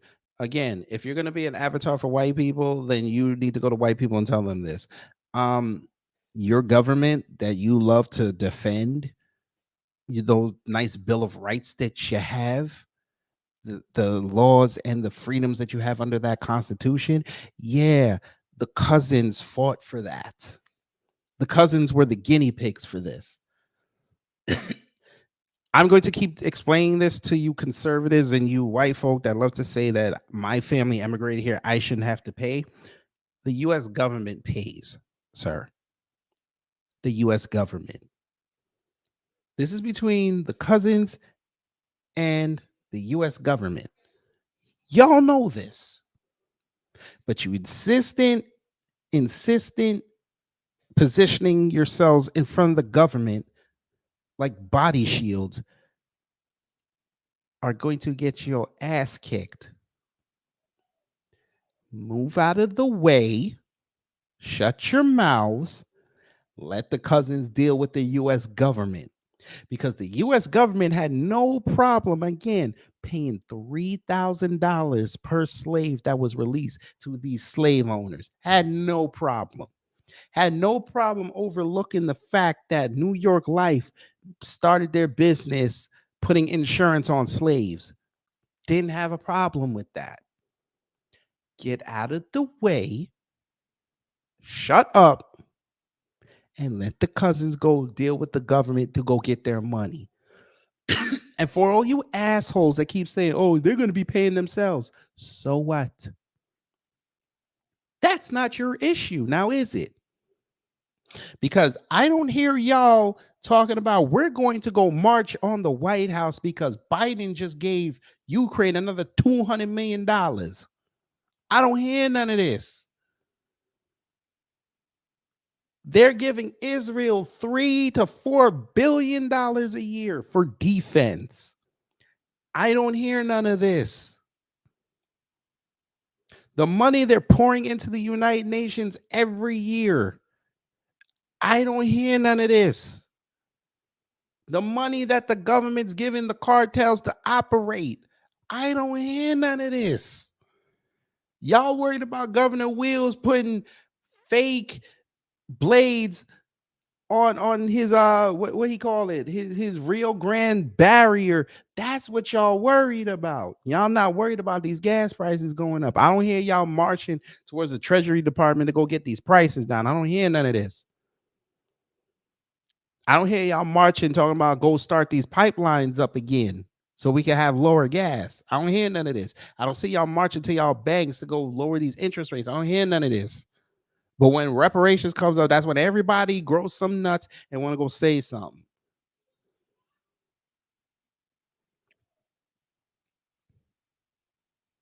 Shut up.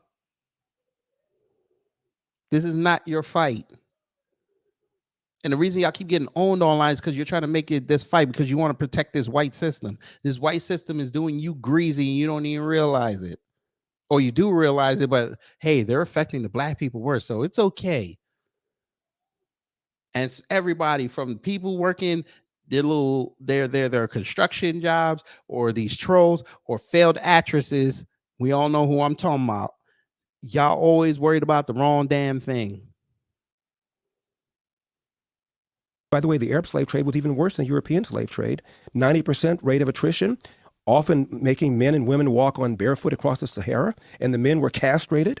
Only about Okay, five. so if they go after the money from the other countries, then would you agree that it would be okay to go after the money from America? Is that your problem with it? When are you going to stop with this? Everybody has a No, I grievance. just asked a simple question. I'm answering your question. The U.S. government is willing to hear everybody else's grievance except black folks, unless it's time to go get votes. But Larry Elder, Stacey Abrams fucked that up for everybody because black people told her the grievances and she still said fuck you and still thought she was going to get elected. We changed that in 2022. You keep talking, sir. You haven't realized you're 40,000 away from that debate stage and nobody's lending a hand to help you. Maybe if you said, you know what, I'm not fully endorsing reparations, but we can have that conversation, you might have got maybe 10% of that money after this interview.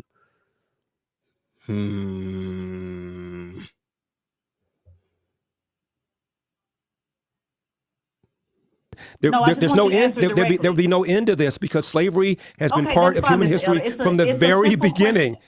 Okay, we're getting money. I've let you talk, sir. I've let you talk, and every time I talk, you begin to talk, and then you say, "Let you finish." So I asked you a very simple question. You said, "If you're going to go after it in America, go after it in Africa." So if we all agree to go after it in Africa, will you then agree to go after it in America? It's just a simple question. Yes or no? No, I won't because it's a waste of time. We ought to be spending our time on education. Next question. Okay. You told me that I cut you off. Then I tried to answer your question. You won't let me finish. Go ahead, Larry. Thank you. It's a waste of time. We ought to be talking about working hard, investing in ourselves. Right now, that's what reparations would be, sir. Investing in yourself. It's not that hard of a concept. You give the cousins back the money that you stole from their legacies. They go invest in themselves. America gets better. Because guess what? Number one, you wouldn't have to hear about reparations no more. The cousins will tell you themselves. What you do with your money is your damn problem. Accountability. Ain't that what y'all preach? Who cares? Every year y'all let this conversation keep rolling. The interest gets compounded. Torian is on one. He said, you're a waste of herbicide. God, dog.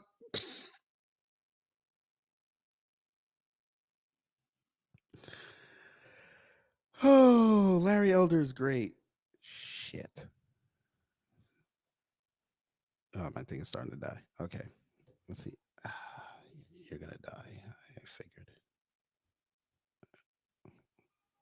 Yeah. Why y'all keep pissing Torian off? I know. Okay. James Glover, I don't know what this means. I'm going to assume you're talking about something else because I'm sorry, but asking for the capital to rebuild people's legacies that were stolen and maligned, that's not begging. So I'm going to assume this is a comment for something else.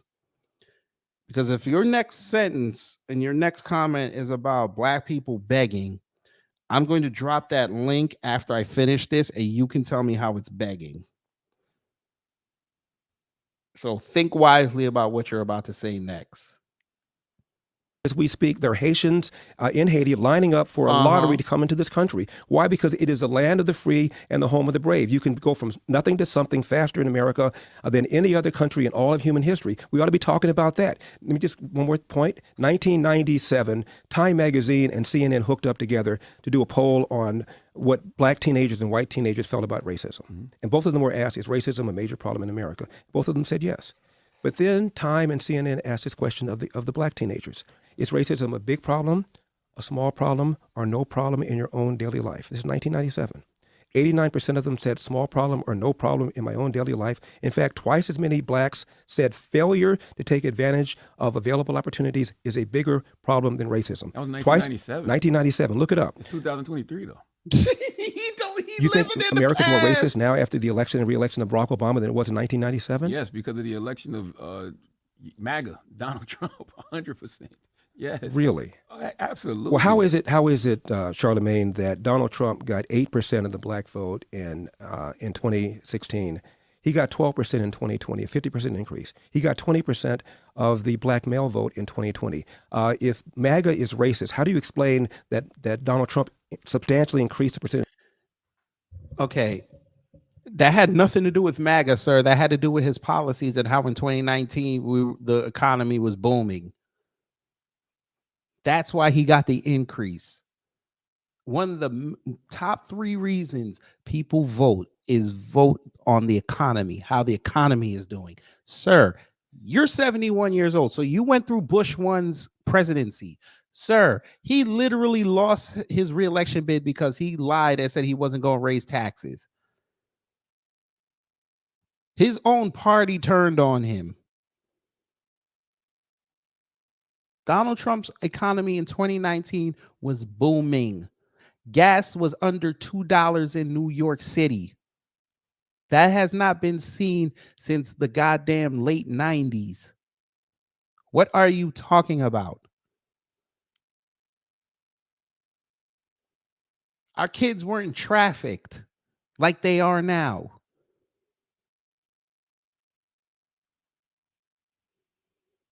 People were doing better. Black home ownership was going up.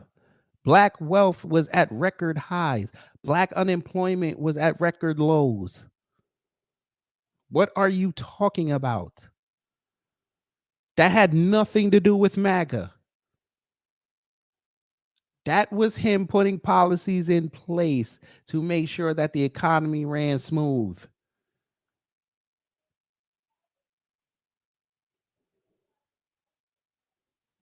Of black votes Republican Party got. Sometimes people make poor So why are you choices. running against Trump then, Mr. Elder? Yeah, so I'm not running against him. I'm running against Biden Harris. Any one of the Oh, Republican good God. nominees we have would be better than what we have right now. I'm not running against him. I'm running.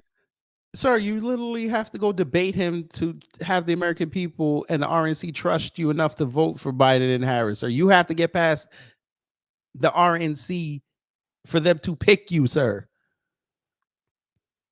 You have to go to Iowa and convince them you're better than Trump. You have to go to South Carolina and convince them you're better than Trump. You have to go to New Hampshire and convince them you're better than Trump. You have to make compelling arguments on TV, on social media, on shows like this, on the internet, that you're better than Donald Trump. That's how you get the nomination, sir.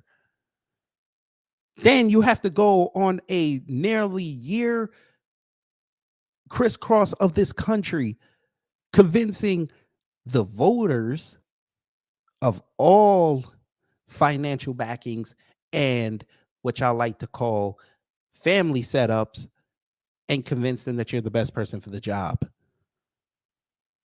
So yes, you have to run against Donald Trump, sir. You have to run against DeSantis. You have to run against Asa Hutchinson. You got to run against Mike Pence. You got to run against ramen noodles. You got to run against 10 to 12 other people. Are you serious? He hasn't even qualified for the debate yet. He's $40,000 away. If I was really a coon, I would give him the 40 just to make it there so I could see him get embarrassed. But I wouldn't do that because that's a waste of $40,000. To put forth the issues I just now mentioned that I've been talking about for the last few minutes. You know, I want to ask you about that. You know, after 4 indictments, 91 criminal charges, don't you think it would behoove the Republican Party to move on from Donald Trump? No. I think that the voters in the primary will make that decision. What do you think, though? I have no problem with I thought Donald Trump did an extraordinary job as president, especially for black people. Best economy ever. He did something about the borders. The people that are most hurt because of porous borders are black people living in the inner city, because most of the illegal aliens have little or no education. They end up living in the inner city. They compete against black people with high school or less for jobs. Mm-hmm. There are about 1 million fewer black people working than who would otherwise be working if it weren't for illegal alien labor. And illegal alien labor, according to a study done by the Civil Rights Commission, puts downward pressure to the tune of almost $2,000 per year on the salaries of black people living in the inner city. And Donald Trump gave us the most secure border we ever had. He also supported school choice. He also did the First Step Act, which allowed about 5,000 mostly black men with long criminal sentences, nonviolent, to have their sentences reduced an average of 70 months per.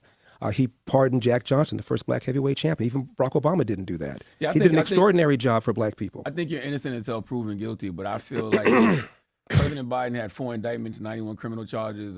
President Obama had 4 indictments, 91 criminal charges. Y'all would be telling them that they need to step aside and they shouldn't be running for president. Well, I wouldn't vote for Barack Obama or for Joe Biden in any case, no matter whether he had indictments or no indictments. I don't vote for tax spend, regulate liberals. You're a conservative, right? Obviously. No question. What initially made you gravitate towards being a conservative? I think it was my father. My father was a lifelong Republican, and my father always told my brothers and me the following.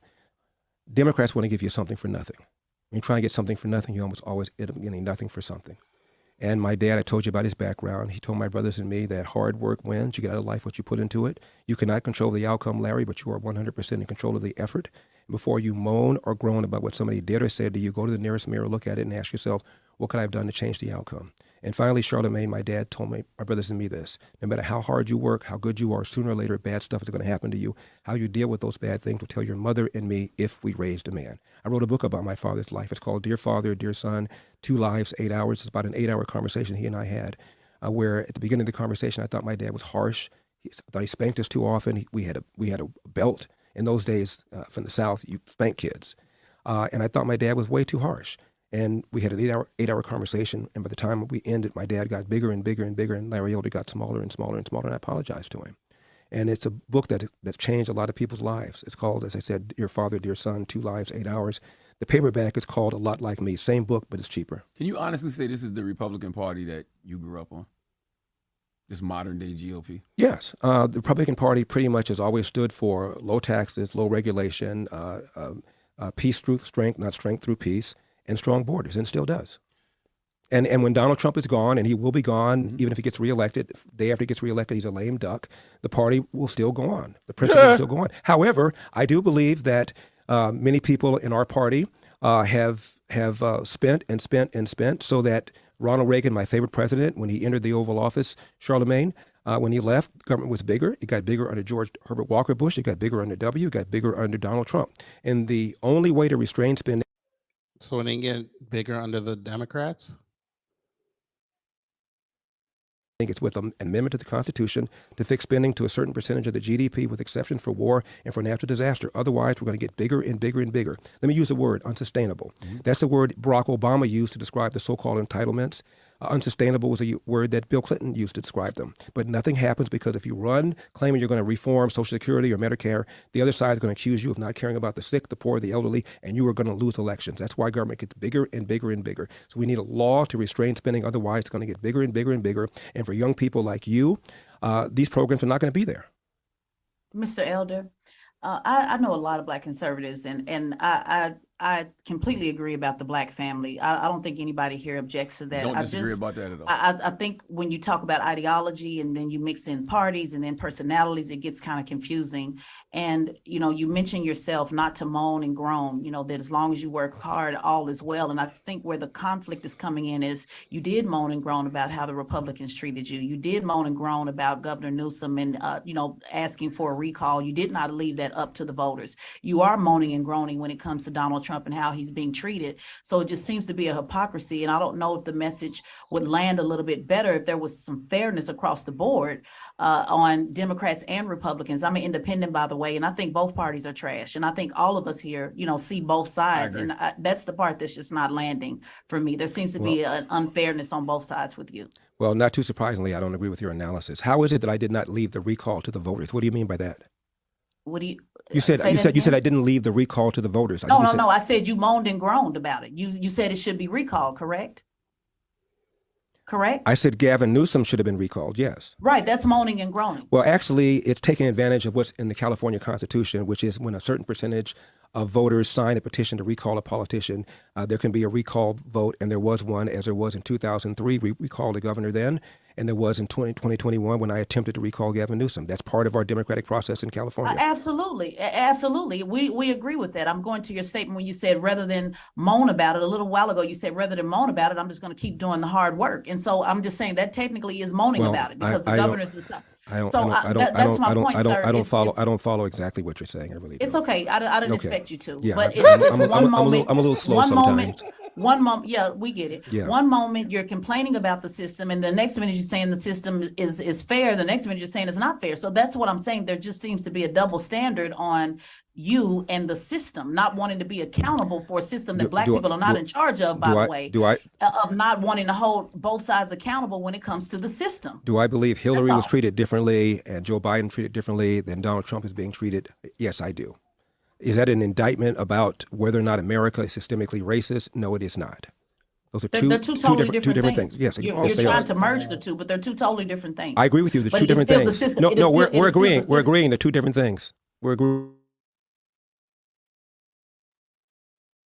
In charge of the system, sir. In case you all right. Can we? Black people have never been in charge of any system. Well, we're not actually, we have been. Take Baltimore. No, we've never been in charge of. May I finish? No, tell me, what financial system are Black people in charge of? What healthcare system are Black people in charge of? What government system are Black people in charge of? I'm about ready to tell you. What prison system are Black people in charge? I'm about ready to tell you. I'm not talking about mayors. I already know that talking point, sir. I go on Fox News all the time as well. So let's not go there with that. I said, what system have we created? Have we implemented that we have been in charge of? Name one. Is this why you don't like talking to Black women, Larry? Baltimore. Freddie Gray. No. Charlemagne, man. Yo, Charlemagne gonna get chased around the car again. He better stop. This Charlemagne.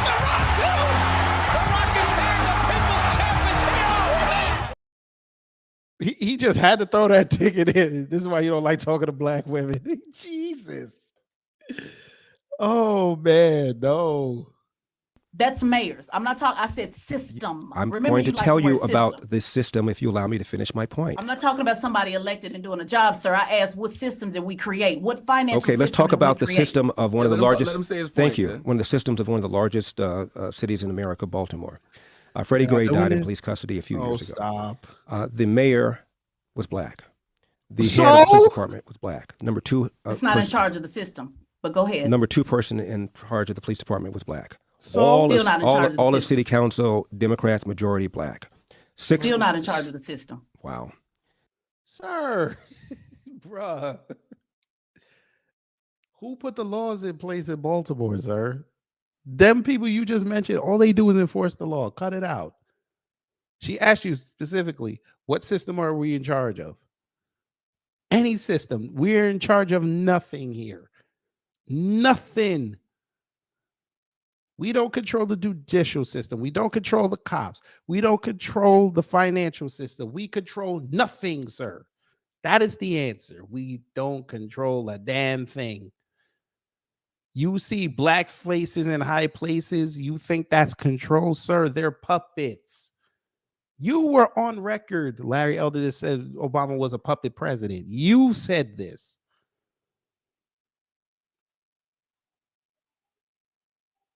Obama was not in charge of the country, sir. We've already established that here in New Black Media. We've shown y'all who ran America in 2008 to 2016. It was not Barack Obama, sir. Jesus. The Boule, who they like to prop up, they didn't even run Baltimore.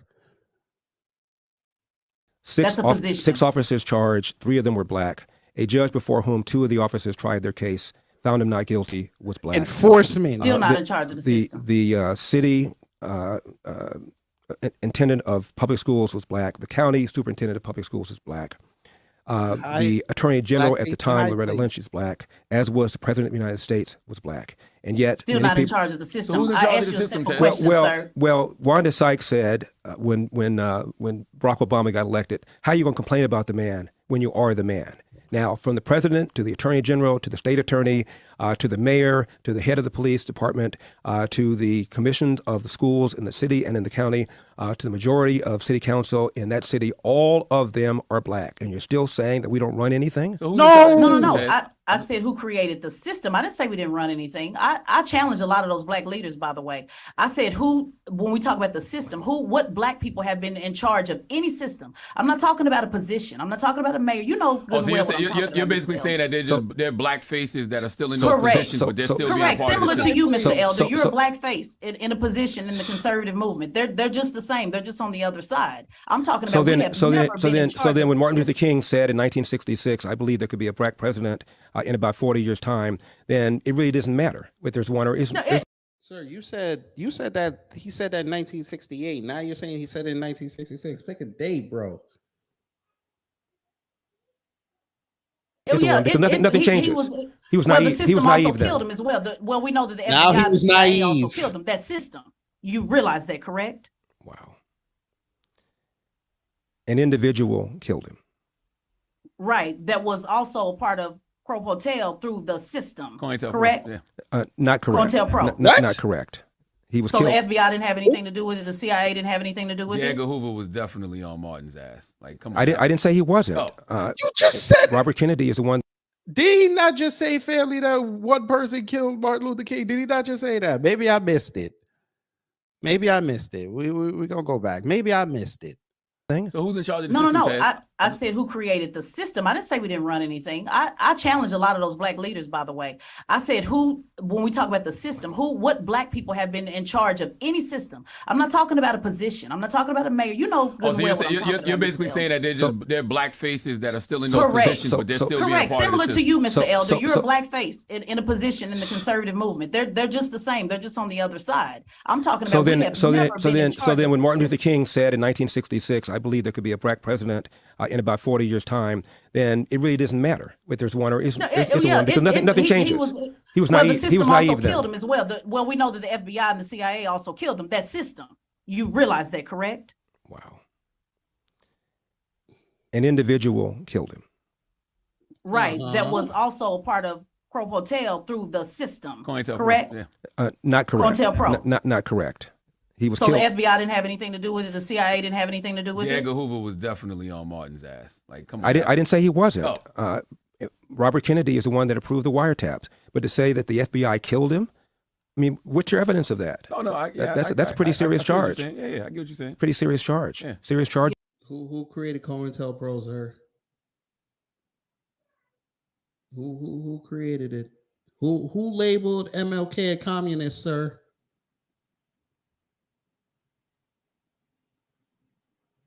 James Earl Ray literally said a government agency paid me to do this. He literally testified to this. What are you talking about? Let me not do that because this is a conspiracy theory. Let me not do that. Yeah, I was talking about the evidence. Yeah. What is your enforcement law proposal? It is to allow states to set up commissions of retired judges and retired DAs to get rid of these soft on crime, George Soros-backed DAs that are allowing a bunch of bad people on the streets or not charging bad people to the full extent of the law. And the people that, by and large, that are hurt by these people are the very black and brown people living in the inner city. Mm. There's Larry Krasner is a George Soros-backed DA in Philadelphia. He's been impeached, but this Philadelphia State Senate wouldn't even take up the case. We've had 2 attempts to repeal a soft on crime DA in LA County, and it hasn't gone through yet. We've got a bunch of, in my opinion, this guy, Alvin Bragg, he ran promising to get Donald Trump. And when he got in, he said the evidence wasn't there. And then one of the former DAs writes a book, accuses Bragg of giving Donald Trump a pass. And all of a sudden, he brings counts against Donald Trump. I think it's unfair. Do you think members of your party are leaning toward fascism? That's a damn good question. Define fascism. Authoritarianism? Define fascism. I mean, the rejection of democracy, the rule of law, and equal rights under the law in favor of a strong man, Donald Trump, who interprets the popular will. No, I don't. There was a long article about Barack Obama by one of my mentors. His name is Thomas Sowell. He's an economist. Oh, Lord. He's still alive, right? 95 years old. Oh, Lord. He wrote a piece in which he said a lot of people call people like Barack Obama socialist. Socialism. Oh, good God. I told y'all bitches I had dick at the bottom and titty at the top, bitch. From You brought. I was waiting for him to bring up his best buddy. This is way over the edge. Like we it's not even over the edge. We died already. This is beyond the event horizon. Like we about to hit the vortex. Yeah, we about to hit the vortex. Yeah. Here we go. The vortex of soul is government ownership of the means of production. Fascism is when the government allows you to own means of production, but government tells you what to do. And he said, frankly, technically, people like Barack Obama are fascists. That is to say, these are left-wing people telling you how to run your business, telling you what to sell, telling you what you can't sell. For example, in California, we have a governor named Gavin Newsom who recently said by the year 2035, no more sale of new gas-powered cars. How dare you? Most people don't want an EV. They like their own gasoline-powered cars, but now you're telling car dealerships they can't even sell them? What do you call that? But what about, when you tell women what to do with their bodies? Well, that is a moral issue. I happen to be pro-life, and I believe that that abortion is a sin. That's not telling women what to do with their body. That's expressing my opinion about whether or not it is right or it is wrong. For example, there is a guy right now behind bars in Philadelphia named Dr. Kermit Gosnell. He is an abortion doctor who performed late-term abortions. When I ask people who consider my position to be extreme, I ask them, tell me at what point do you believe pregnancy has gone so far that to terminate the unborn would be homicide, and almost nobody will give you an answer. So in other words, what you're really telling me then is this guy, Dr. Kermit Gosnell, should be set free. He's a political prisoner. He was persecuted unfairly. If you won't tell me when you think at what point a pregnancy cannot be terminated unless it's homicide, then to me you're essentially allowing women to kill the unborn, no matter how old that unborn is. And I think that's wrong. The other thing, Charlamagne, real quickly on this issue. It'd be one thing if the pro-life community was not talking the talk and walking the walk. But there are literally thousands of pregnancy centers all over America, whether it's funding for adoption services, funding for housing, funding for education, funding for job training, to let women know they have alternatives. And every state will decide this. The government shouldn't be passing some sort of law one way or the other regarding abortion. Every state's going to decide that. I'm in California, which is a deep blue state. There have been 2 initiatives to restrict abortion. I voted in favor of them. I was overwhelmingly defeated. And when abortion has been put on the ballot in recent years, the people that wanted abortion restrictions have lost. The American people pretty much have said, first-term abortions, they want them to be legal. Late-term abortions, they don't want them to be legal. I happen to disagree with that, but I'm willing to live in a society that has a different point of view than I have on this issue. Can you have a real democracy if you're taking away people's power of choice? If you're taking away people's power to choose and not giving them any options. Well, if you consider it to be a crime that abortion is a sin, in my opinion, you're not taking people's right to choose. You're making a moral statement about what's right and what's wrong. I mean, there's a lot of sins, though. Sex before marriage is a sin. I'm sure you did some of that. As for the sins of my past, either the Lord has forgiven me or the statute of limitations has run out. I'm making a joke about that. A lot of people, of course, make mistakes, yes. Okay. And I think that people should deal with the consequences of their actions. And if you let people know there are consequences to their actions, it will inform their actions and make them behave more responsibly. Anytime you allow bad behavior to continue, you're going to get more bad behavior, whether that's... So how does that apply to President Trump then? Because you said that was a 2-tier system that because that's unfair. I don't believe Donald Trump... You don't think he did anything? I don't think he did anything wrong. No, I don't. I believe that he complained about the election the same way Hillary did. Hillary, for 4 years, referred to the 2016 election as having been stolen, her word, not mine. She called Donald Trump illegitimate, her word, not mine. Jay Johnson, who's Obama's DHS secretary, testified under oath that not a single vote tally was changed by the Russians. They tried, but they failed to change a single vote tally. 66% of Democrats believe the Russians changed vote tallies to get Donald Trump elected. Even though Jay Johnson testified under oath, not a single one was changed. That's the damage that people like Hillary and former President Jimmy Carter and Stacey Abrams and Hakeem Jeffries and others have said for years, referring to Donald Trump as illegitimate. A greater percentage of Democrats believe 2016 was stolen than we feel that way about 2020, but yet nobody calls them election deniers and nobody accuses them of undermining our republic. And they're not undermining our republic. They're complaining about an election. You have a right to do so. I know you probably got to go. Have you ever heard of the term nigga wake-up call? Here we go. No. It is an incident where a person of color forgets that they are of color and are reminded rather brutally by an unexpected act of racism. Have you ever had any of those? Oh, brother. I'm just asking. You think you've ever Well, had I'm acutely aware, Charlamagne, that I'm a black person, just as you are a black person. And when Joe Biden insulted you by saying, you ain't really black, we don't know whether or not you want to vote for me or vote for Donald Trump, It seems to me that should have been a wake-up call on your part. How dare this guy come in here and insult you, a black man, and tell you you got to think a certain kind of way? I'm amazed that you weren't mad about that. I'm not gonna say it upset me, just like I'm not letting you upset me. You know what I mean? I don't tend to get upset over things like that. But what I did say, well, you just not talk about a nigger wake-up call, and it seemed to me that should have been a wake-up call on your part to have a white guy come in here who also said, by the way, about Mitt Romney. Because he didn't want to put more regulations on Wall Street, going to put y'all back in chains. And Joe Biden has lied for decades about his civil rights record, claiming that he desegregated movie theaters and restaurants in Wilmington, Delaware, when he didn't do any of that. He lied and said that he tried to visit Nelson Mandela during apartheid South Africa. He did not. And he came in here and told you aren't even black and let you think a certain kind of way. It seems to me that should have been a nigga wake-up call for you, but it wasn't, apparently. Yeah, I mean, no, for the record, I'm not a Democrat or Republican. I didn't say you were. Yeah, I think both. I don't know. I did have to agree with them on that. And I called Charlemagne out on this. I'm like, how do you let that man come up there and say that to you? And you gave him no rebuttal. I'd have cussed that man right there. I don't care if he was a presidential candidate. Y'all could throw me off and I lose everything, but I have my self-respect. I'd be God after that moment.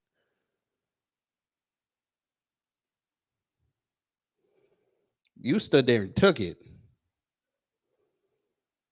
That's why earlier when I brought it up on my other stream, I said he had his Roland Martin, Richard Spencer moment. I know what you are. I never even asked you about your party affiliation. Yeah, I'm just saying, but you are black. And to have a white guy come in here and tell you have to say, think a certain kind of way, otherwise you, quote, ain't black. Wow. How should I have replied to him, you think? What I just... The 6th letter of the alphabet and the 21st. Now said, how dare you insult me and tell me I think as a human being, let alone as a black person? I don't tell you how to think, Joe Biden. How dare you come in here and tell me how I should think? I'm going to vote for Donald Trump if I want to vote for Donald Trump. And if I want to vote for Donald Trump, it does not make me not black. 20% of black people, black men, as I said, voted for Donald Trump in 2020. Are they not black now? So only 80% of black people, black men walking around are really black, 20% are not because they voted for Donald Trump. How insulting is that? How condescending is that?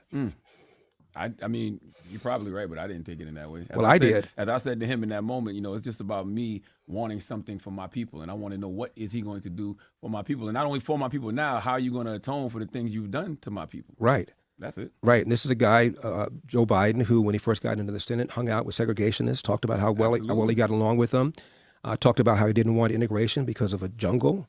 This guy has made all sorts of insulting things to black people, and his policies right now are hurting black people. Inflation hurts the people at the bottom more than anything else. Letting a bunch of illegal aliens into the border are hurting black people more than anybody else, as I said earlier. He's opposed to school choice when he has his own kids in private school, and we lost a year, almost 2 years of in-school education in California because of COVID that he supported. I mean, this guy has done monstrous things to black people, and then for him to come in here and tell you how you ought to think as a black person, it blew my mind. As a person objectively who doesn't care about either party, when I just take a step back, doesn't matter everything that's happening, I see one party that seems still committed to democracy somewhat, and one party who's headed fast towards fascism.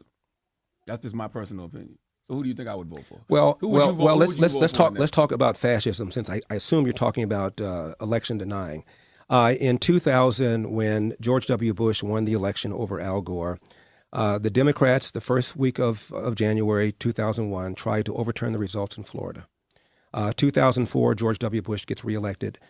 Democrats, including Benny Thompson, the chair of the January 6th Committee, Jamie Raskin, a member of the January 6th Committee, joined with 28 other House Democrats and Senator Barbara Boxer to overturn the results in Ohio, claiming without any evidence that the Debo voting machine had been hacked. 2016, January 2017, Democrats challenged more states trying to get the election overturned that elected Donald Trump. Then Donald Trump challenged the first week of January in 2021. Nobody accused them of undermining our republic. Nobody accused them of being fascists. They exercised whatever means they could to try to win the election. I want to remind you that Hillary Clinton advised Joe Biden during the 2020 election, if it is a close election, quote, do not concede under any circumstances, close quote. Donald Trump used whatever legal means he could, advancing some novel legal theories to try to stay in office, and he failed. But I don't blame him for trying. Yeah, but it's not just election denying. It's the disdain of women and fear of non-standard gender identities and sexual orientation. Disdain it's for the women. galvanizing of popular rage against cultural elites. It's nationalism based on dominant, superior race and historic bloodlines. Like there's a lot of things that Republicans are doing. Well, what about Joe Biden going to Howard University as he did recently, giving a commencement speech, Charlemagne, and he said the number one threat to the homeland was white supremacy. Really? The FBI said that. The Anti-Defamation League keeps track of how many people are killed by extremists, no matter the race of the extremists, every year. Last year, there were 25. As I said, in 2020, there were 11,000 blacks who were murdered, almost all murdered by other people, not murdered by white extremists. It's a lie to say white extremists is a big problem in America. It's a lie. It's what Democrats do to get black people angry. It's what Democrats. Fine. I don't agree with that. The number one threat to the homeland is a large number of people who are engaging in criminal activity. You mean like the white people who are allowing the migrants to come? You mean like them? I'm just asking for a friend here, sir. I'm asking for the family.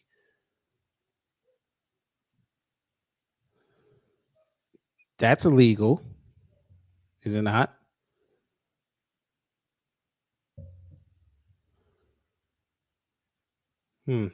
And what Democrats do is tell black people racism, racism, racism. They trot out David Duke or some other facsimile every 4 years to tell black people, vote for us because, after all, we're the party of racial justice, social justice, and equity. And these dastardly people over there, these Republicans, are the party of Jim Crow and slavery, even though it was the Democratic Party that was the party of Jim Crow and slavery. So why should black people rock with the GOP then? Like, what are the reasons? Economics. I had Tavis Smiley and Cornel West on my radio show once, Charlemagne. And I told Tavis and Cornel West that under Ronald Reagan, black adult unemployment fell faster than white adult unemployment. Mm-hmm. Black Hispanic unemployment fell faster than did white unemployment. Black teenage unemployment fell faster than did white teenage unemployment. Black businesses were created at a rate faster. Their revenues grew at a rate faster. And they both told me that I was wrong and that they would have the data on my desk by Monday. That was 15 years ago. I know the mail is slow, but it seems to me they should have given it to me by now.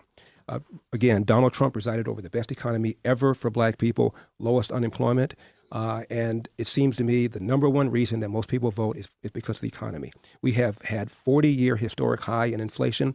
We've had gas prices that are now about 40% more than what they were when Joe Biden came into office, and we have about 7 million illegal aliens in our country, and the bulk of the suffering because of these illegal aliens will be borne by black people living in the inner city. So those are three reasons alone not to vote for the Democratic Party and to vote for the Republican Party. And by the way, I'm not voting for a fishing buddy. It's not because I like Trump or like him personally. I'm voting for policies. And I don't really care whether or not his personality offends people and he does bad tweets. Maybe it might be better for our society if he were more polite. I don't know. I don't care. I'm not voting for a fishing buddy. I'm voting for somebody to keep taxes low, keep regulations low, to secure the borders and keep us out of unnecessary wars. Would it be fun to have money in a fascist country, though? To be black and have money in a fascist country? Or to be anything other than a white male? I don't agree this is a fascist country. It's always better to have money than not to have money. All right. Anything else, Tess? Well, just a simple question. Have the Republicans done any? Pause. Anything that you disagree with, just out of curiosity? They spend too much. I think taxes are still too high. I think that there are a lot of Republicans that support things like minimum wages. And by the way, Milton Friedman, one of my favorite economists, said the minimum wage is perhaps the most anti-black law in the statute books, close quote. At one time, a black teenager was more likely to have a job than a white teenager until the minimum wage came along and kicked it up and up and up. So there are policies that the Republican Party supports, like minimum wage. Some of them do that I don't like. Also kinds of licensing, unnecessary licensing. I was at an Apple store a few years ago, and this black woman waited on me, and she was very sharp technically. I'm not very technically sharp, and I was very impressed. And I said, have you always been technically sharp? She goes, well, I'm not really. I'm just here because I want to earn enough money to get a license to cut hair. I said, black hair? She said, yes. I said, you don't know how to cut black hair already? I have black barbers in my family. Everybody learned how to cut hair on their own. She said, well, in California, you have to have a license to get, you have to have a license to open up a shop to cut hair. I said, how much does it cost? She said, $5,000. I said, you need to get a $5,000 license to learn how to do something you already know how to do? What is that? So a lot of the rules and regulations. Okay, Systems, man. It's hard to get around the fair- system. fair- Look at fair- Charlamagne. Look at Charlamagne being witty and quick on the draw. You got Larry Older. You got him out here stuttering. Hard you work. Well, the system applies to both blacks and whites too. But fair enough, those systems ought to be struck down. Sir, sir, I thought you said at the beginning of the interview you don't care about white people.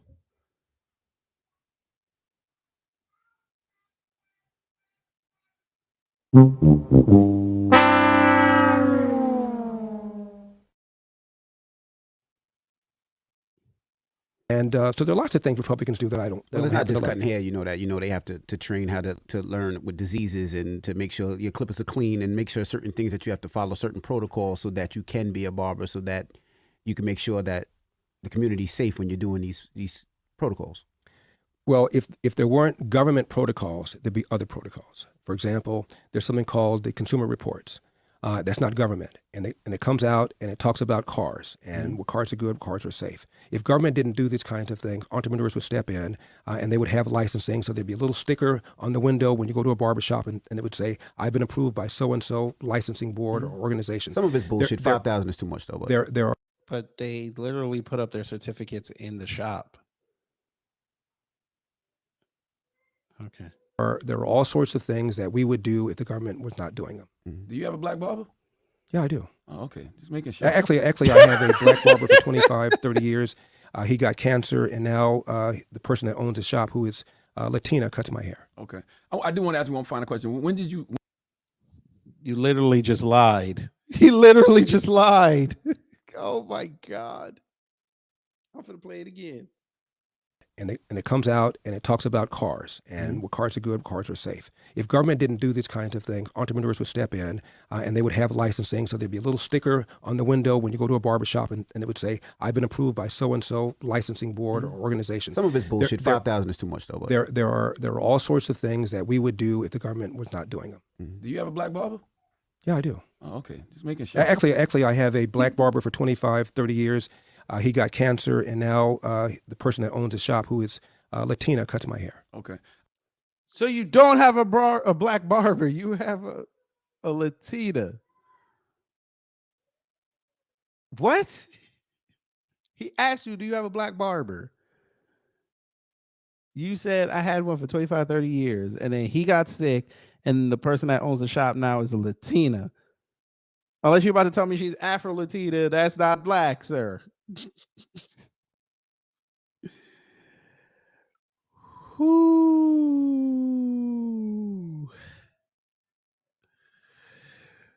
Whoo.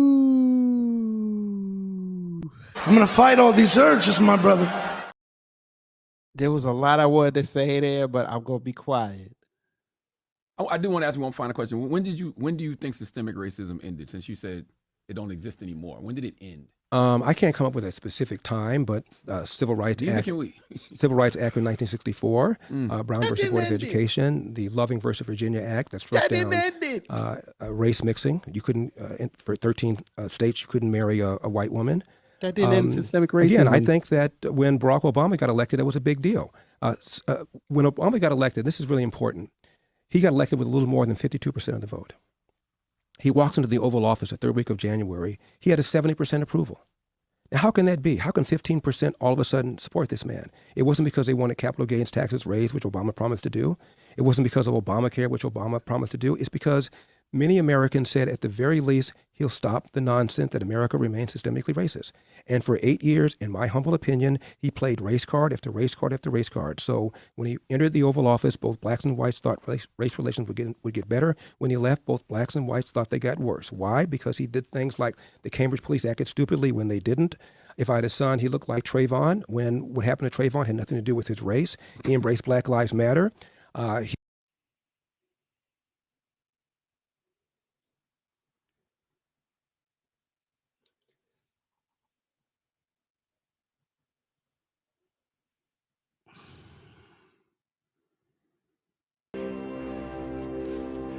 Oh, you motherfuckers. Okay.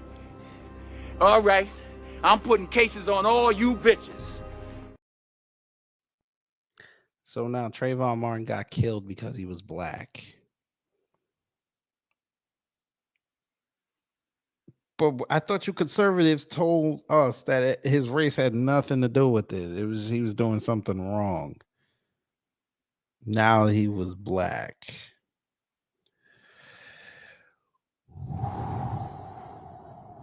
Okay.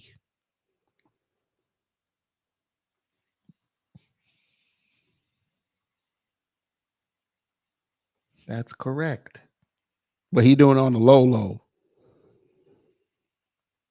But definitively, Larry Elder thinks Trayvon Martin got killed just because he was black, even though years ago he said that he got killed because he did something wrong. Okay. He invited Al Sharpton in the White House over 70 times. He said that racism is in America's DNA. He said all sorts of things so that when he left, both blacks and whites thought race relations got worse. Right, but sir, this is where and we can just agree to disagree because you're mixing race relations and voters, what voters decided to do, who might just be very good people that decided to elect a black man, confusing with institutional system racism. And those are just two totally different things. And it's okay if we just agree to disagree. I'm talking about structures, not what voters did or, voters wanted to see better race relations. We're talking about structures, the same structures that you referenced several times that have also spited you. So that's all Joe Biden, for example, when Georgia reformed its law, said it was worse than Jim Crow. It's Jim Eagle. More blacks voted in Georgia than ever before. The percentage of blacks increased. If the structure, how is it that the structure did not stop black people from voting in Georgia? Well, I'm not talking about voting, sir. I'm talking about, and just to be fair, I think Joe Biden and what Joe Biden has did to African Americans, particularly with the war on drugs, was one of the worst things that actually happened to black people. Just to put that on the record, he too was a part of that system that I'm talking about. Democrats as well. I just try to stay balanced to say that same system applies on both sides. Democrats and Republicans helped with mass incarceration. Joe Biden wrote it. So we have no problem. Or I have no problem condemning him as a Democrat for what he's done. I'm just talking about institutions versus relations are just two totally different things. And that's just where we, just disagree with that. And that's okay. Well, we didn't really get into mass incarceration, but most people who are behind bars because they committed a violent crime against somebody else. And often the black people who are behind bars committed a violent crime against another black person. Well, when I'm talking about mass incarceration, I'm not talking about violent crimes. I'm talking about nonviolent crimes, particularly the war on drugs. I was very clear in what I said. I agree with you that I believe that the drug problem should be dealt with as a health problem rather than a criminal justice problem. But most people are not behind bars for using drugs or for dealing drugs. They're behind bars for having committed a violent act against another person.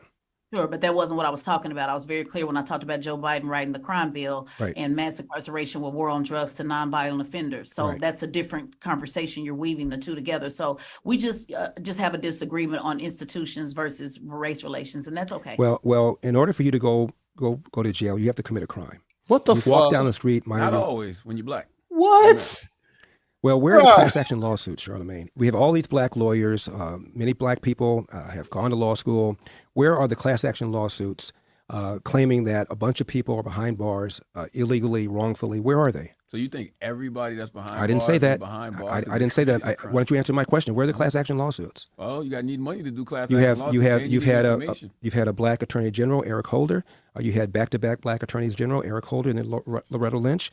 Why didn't they release a whole bunch of people who are illegally behind bars? Why didn't they do that? You had a black president. And I criticized them as well. Went on record because actually you're right. He lied and said that he was going to fix the crack cocaine disparity. So I went on record. You're right.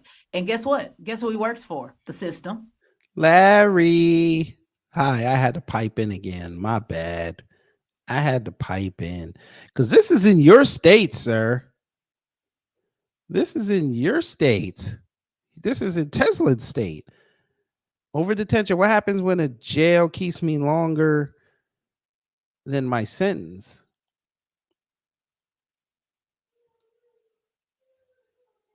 Over detention is a civil lawsuit for monetary damages. The person is still in jail. Judge can also jail or prison to release the individual.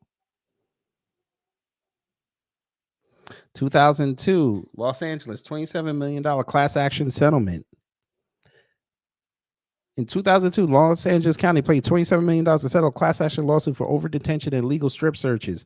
The settlement potentially affected up to 400,000 prisoners. These were inmates who were kept in jail by the LA County Sheriff for 1 or 2 days past their release date. There's a class action lawsuit.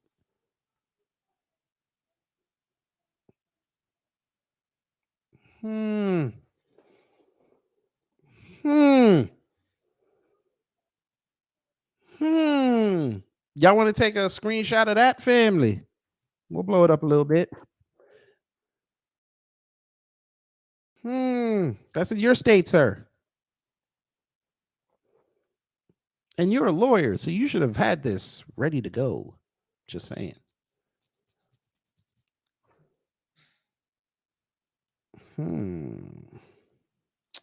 Yeah.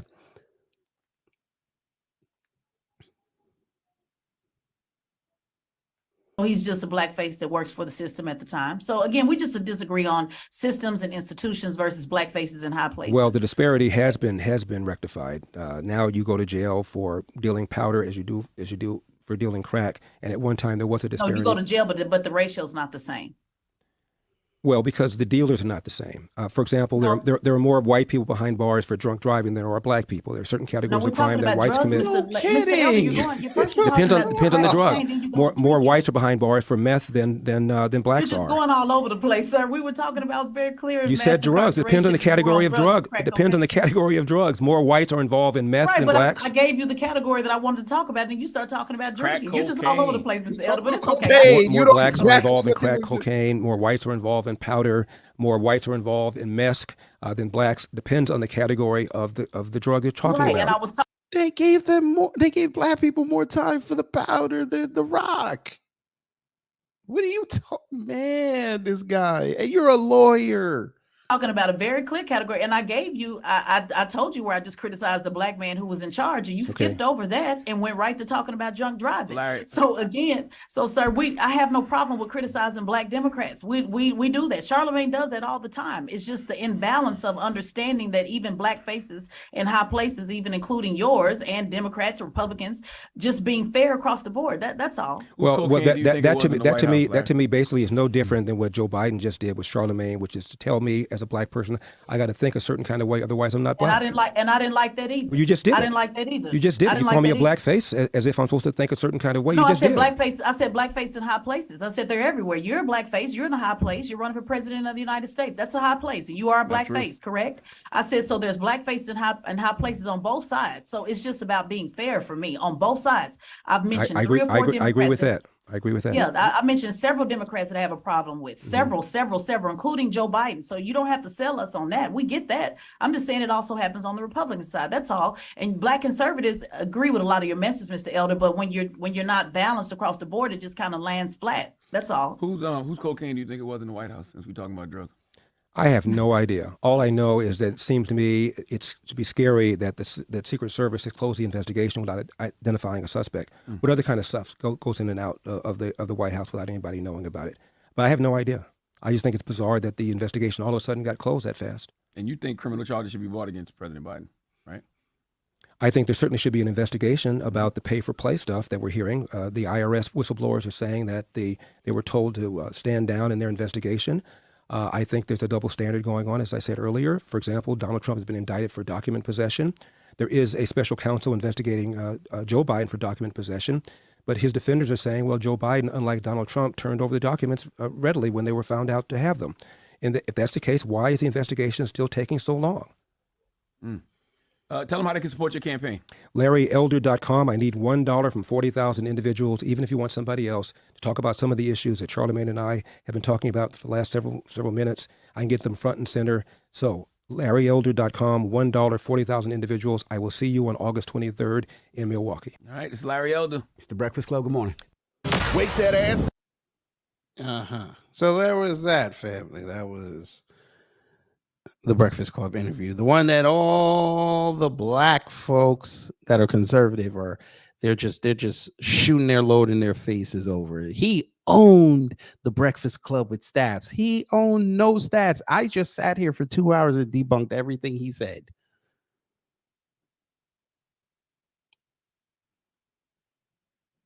And I'm just a guy with 2,500 plus subscribers on YouTube who actually goes in and does this research.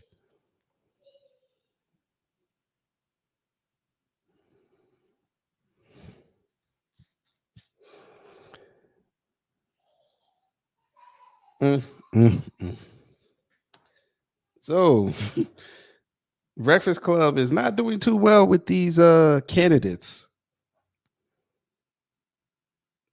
Vivek went left. Larry Elder's gone left. Tim Scott, maybe you need to go there. That'll just be a car crash. You put Trump on there, that's a plane crash. Do it. Do it. Or, hey, Tim Scott, the rest of you Republicans, you know what you can do. You bring him here, right here. Do you hear me? Right here. What? You heard what I said. Just do it. We'll keep it fair and balanced here. But it is what it is. Y'all had fun, family? Because I sure did.